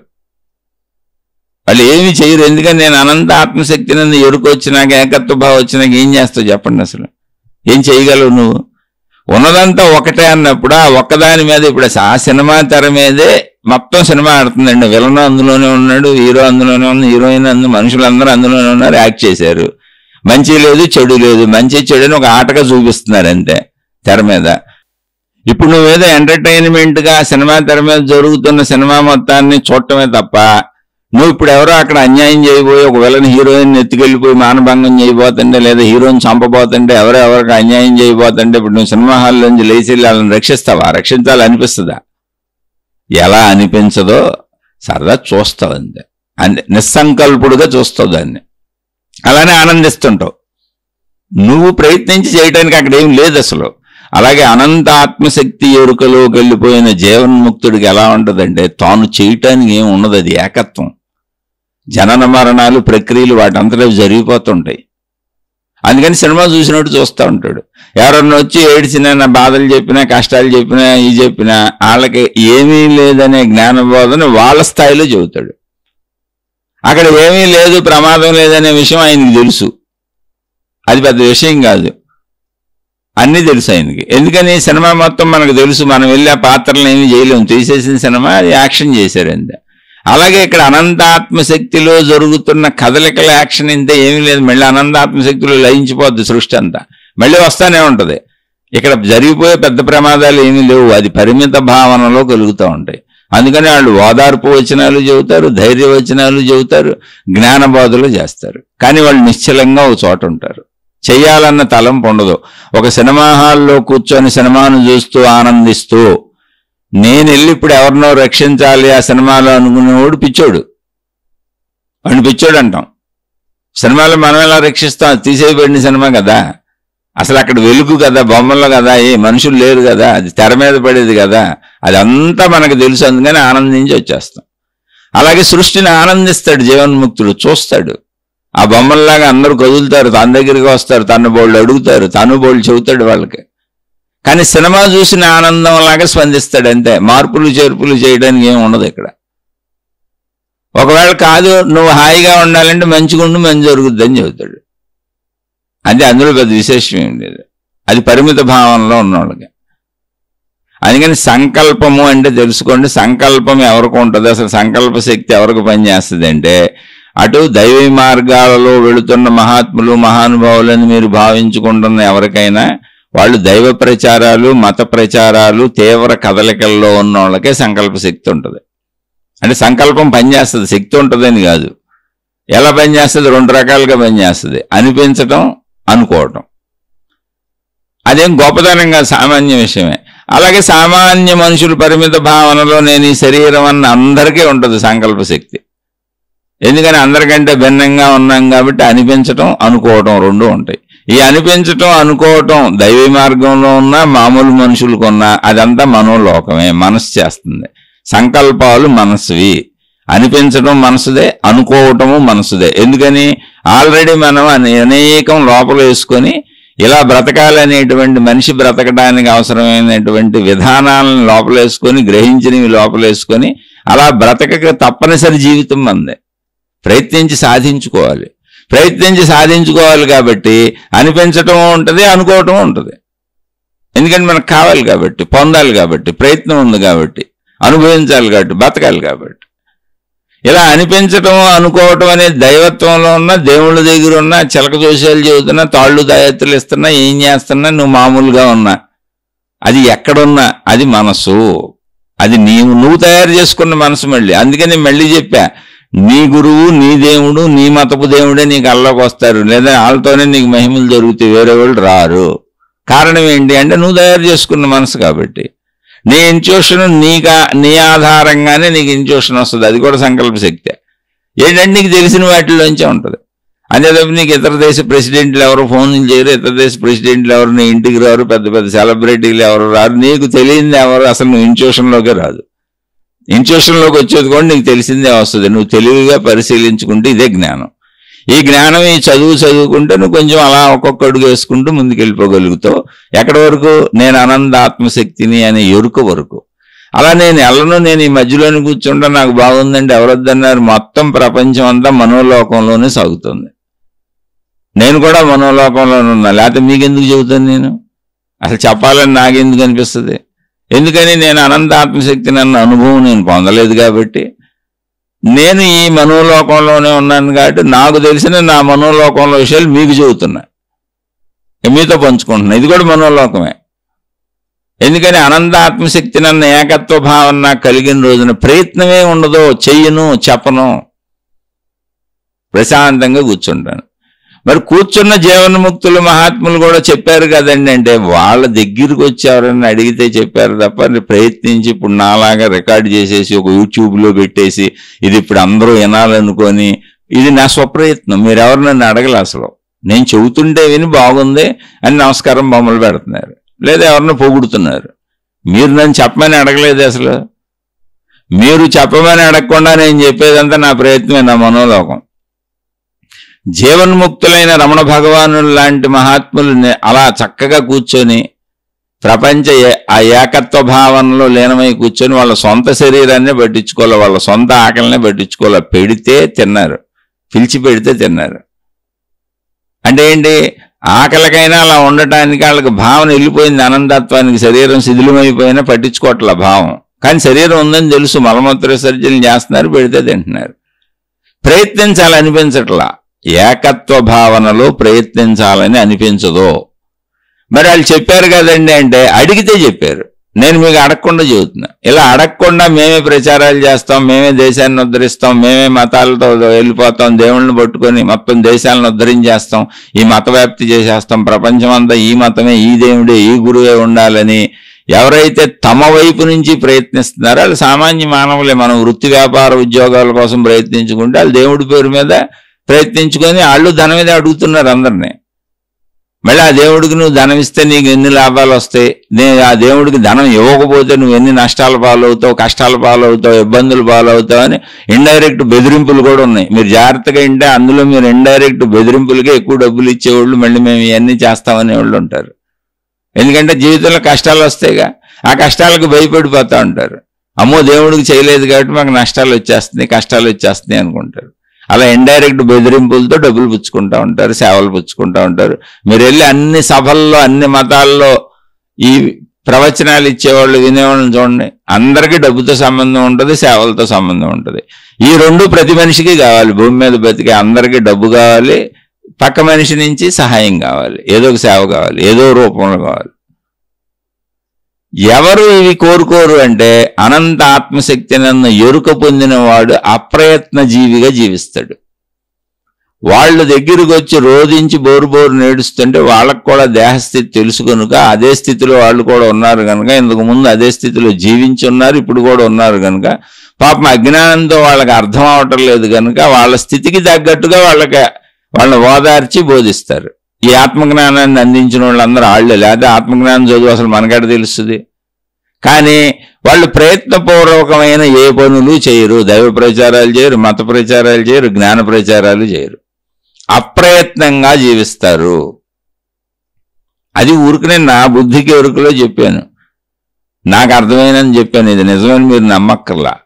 ఎవరు సోదరుడు సంకల్ప శక్తి ఏంటని అడిగితే వాళ్ళు అనేక మహిమలు మాయలు మహాత్ముల గురించి వాళ్ళు రాశారు. అదంతా చదవడం ఎందుకు, బాగోదని చెప్పలే, పేరులతో చెప్పడం ఎందుకని చెప్పలే, వాళ్ళ పేరులతోనే రాశారు. అందుకు కొంచెం వివరణ ఇచ్చానంతే. ఆ అడిగిన ఆయనకు అర్థమయ్యేలా, వింటున్న వాళ్ళకు కూడా అర్థమయ్యేలా నాకు అర్థమైనంత వివరణ ఇచ్చాను. అంటే ప్రశ్నకు తగ్గట్టుగా వివరణ ఇచ్చాను. అది అసలు ఇంకా దీన్ని 3 రకాలుగా చెప్పొచ్చు. ప్రశ్నకి తగ్గట్టుగా కొంత చెప్పాను. అర్థం చేసుకోండి. అర్థమైన వాళ్ళు ఆచరించుకుంటూ ఆత్మజ్ఞానం వరకు ముందుకెళ్ళండి. అయితే ఆ ముందుకు వెళ్ళటానికి మనం కింద నుంచి వెళ్ళాల్సిందే. మతాలు, మార్గాలు, విధానాలు, గురువులు, గ్రంథాలు, పుస్తకాలు, మీరు ఎక్కడుంటే అక్కడ, ఏ మతంలో ఉంటే ఆ మతంలో మనం నర్సరీలో జాయిన్ అయ్యి స్టెప్ బై స్టెప్గా వెళ్ళినట్టు వెళ్ళాల్సిందే. కానీ ముందుకు వెళుతూ ఉండండి, ఆగిపోబాకండి. అలా వెళుతూ ఉంటే జ్ఞానం మహిమలు మాయలు అన్నిటినీ ఎగరగొట్టేసి నేను అనంత ఆత్మశక్తిలో ప్రాక్టికల్గా సహజ జీవితాన్ని నీకు చూపించి ఆ ఎరుకను కలిగిస్తుంది. అక్కడ వరకు ప్రయత్నించండి. టైం పడుతుంది, భయం పోవాలి, ధైర్యం రావాలి, జ్ఞానం అర్థం అవ్వాలి.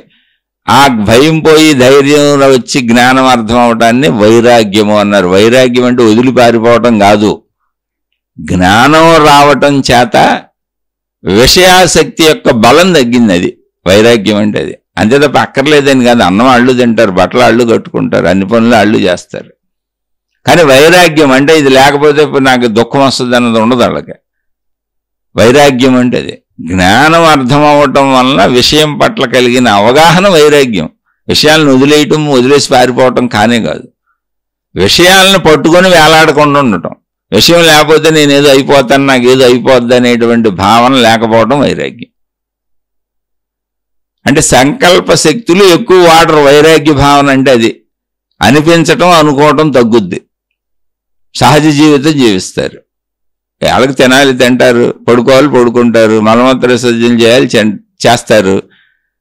చక్కగా ఉన్న జీవితాన్ని ఉన్నట్టు గడుపుతారు. ఎక్కువగా సంకల్పాలు ఉండవు. సంకల్ప శక్తిని ఎక్కువ వాడరు. జ్ఞానం తెలిసిన వాడు వాడరు. అంటే అవసరతే ఉండదు, అనిపించదు, అనుకోవటం ఉండదు.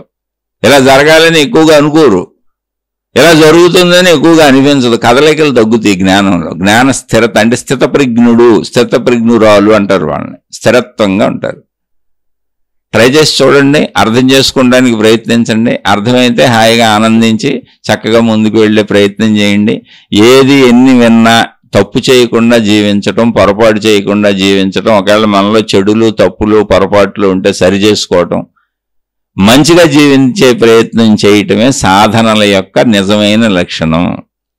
ఎప్పుడైనా జ్ఞానం తెలుసుకున్న వాళ్ళు ఆధ్యాత్మికతను, దైవమనో, భక్తనో, మతమనో, మార్గమనో, గురువనో ఎందులో ఉన్నవాళ్ళైనా తమలో చెడును పోగొట్టుకొని గుణమార్పు చేసుకొని మంచిగా జీవిస్తుంటే, ఆ మంచి వైపు నిన్ను ప్రోత్సహిస్తుంటే, నీలో చెడును పోగొట్టేలా నీకు తర్ఫీదిస్తుంటే నువ్వు సక్రమైన మార్గంలో వెళుతున్నట్టే. ఎవరో హఠాత్తుగా ఇక్కడి నుంచి ఎగిరిపోయి వెళ్ళి ఆత్మజ్ఞానంలో పడిపోలేరు. అందుకనే జీవితం 100 ఏళ్ల జీవితం ఇవ్వబడింది. ఆ జీవితాల్లో చెడునంతా పోగొట్టుకొని సంపూర్ణ మంచిగా జీవించేలా ట్రై చేయి. మంచిలోకి వెళ్ళేటప్పటికే ఆటోమేటిక్గా సంకల్పాలు తగ్గిపోతాయి. అనిపించటం, అనుకోవటం తగ్గిపోద్ది. సంకల్ప శక్తి ప్రాణశక్తి, ప్రాణశక్తి ఆత్మశక్తి. ప్రస్తుతానికి సంకల్పాలుగా ఉన్నప్పుడు, సంకల్ప శక్తిగా ఉన్నప్పుడు అది మనస్సు. దానికి అనిపిస్తుంది, అనిపించటం, అనుకోవటం 2 ప్రక్రియలు జరుగుతూ ఉంటాయి. అది ఎవరికైనా అంతే, మనుషులకైనా అంతే, మహాత్ములకైనా అంతే, ఎవరికైనా అంతే. అది పెద్ద విశేషం కాదు, అది అందరికీ సామాన్యం. దాన్ని మహిమలు మాయలకి అంటగట్టకండి. ఒకవేళ అంటగట్టుకున్న అభ్యంతరం లేదు, నాకు వచ్చిన అభ్యంతరం ఏముంది. కానీ మీరు జ్ఞానంలోకి వెళ్ళలేరు. ఎవరైతే మహిమల్ని, మాయల్ని, తాళ్ళని, తాయెత్తుల్ని, గ్రహాలని, జ్యోతిష్యాలని, మొత్తం సమస్తాన్ని, కనపడిన ప్రతిదాన్ని నమ్ముకుంటూ అందరి చుట్టూ తిరుగుతూ ఉంటారో తిరగండి. అది సామాన్య దశలో తప్పదు. అది నర్సరీలోనో, యూకేజీలోనో, ఎల్కేజీలోనో, 1లోనో 2లోనో ఉంటాం. భయాలు ఉంటాయి, బాధలు ఉంటాయి, అనేక సమస్యలను ఎదుర్కోలేని మానసిక స్థితి ఉంటుంది. సహాయం కోసం తిరుగుతాం. మేము సహాయాలు చేస్తాం, మిమ్మల్ని రక్షించేస్తాం, మా దగ్గర మహిమలు ఉన్నాయి, మాయలు ఉన్నాయి, మా దేవుడు కాపాడుతాడు, మా మతం కాపాడుద్ది, మా విధానం కాపాడుద్ది, మా గ్రంథం కాపాడుద్ది అని ప్రచారం చేస్తూ దుకాణాలు ఓపెన్ చేసుకున్న వాళ్ళు బోల్డు మంది ఉన్నారు. కాబట్టి అవన్నీ చేసుకుంటూ వెళ్లాల్సిందే. నేను అవన్నీ చేసుకుంటూ వచ్చిన వాడినే, అందులో డౌటే లేదు. ఒక పసిపిల్లవాడు, మాతృగర్భంలోంచి పుట్టిన పసిపిల్లవాడు మొదటి రోజు నుంచి మరణించే వరకు 99వ సంవత్సరమో 100వ సంవత్సరం ప్రాణం పోతుంది ఇంకో నిమిషంలో అనే వరకు ఎలా ఎదుగుతూ వచ్చాడో అలాగే ఈ జ్ఞాన ఎదుగుదల కూడా ఉంటుంది. అది లాస్ట్ ఏంటి అంటే నేను అనంత ఆత్మశక్తిని అన్న ఎరుక. ఆ ఎరుక ఇప్పుడు నువ్వే, ఎప్పుడు నువ్వే కాదు. ఇప్పుడు నేను మనిషిని పరిమిత భావంలో అనుకుంటున్నాను తెలియకపోవటం చేత. దాన్ని తెలియజేసే జ్ఞానం మాత్రం ఇక్కడ మహిమలు, మాయలు, అద్భుతాలు ఏమీ ఉండవు. కానీ అవి ఉన్నవన్నీ నమ్మేవాళ్ళు అందరూ కూడా జ్ఞానంలోకి తొందరగా రాలేరు. కానీ అవి నమ్ముతూ వెళ్తున్నారా, వెళ్ళండి, తప్పేం లేదు, అనుభవం అవుద్ది, ఎప్పుడొకప్పుడు అవుద్ది, అవ్వకుండా ఎందుకు ఉంటుంది.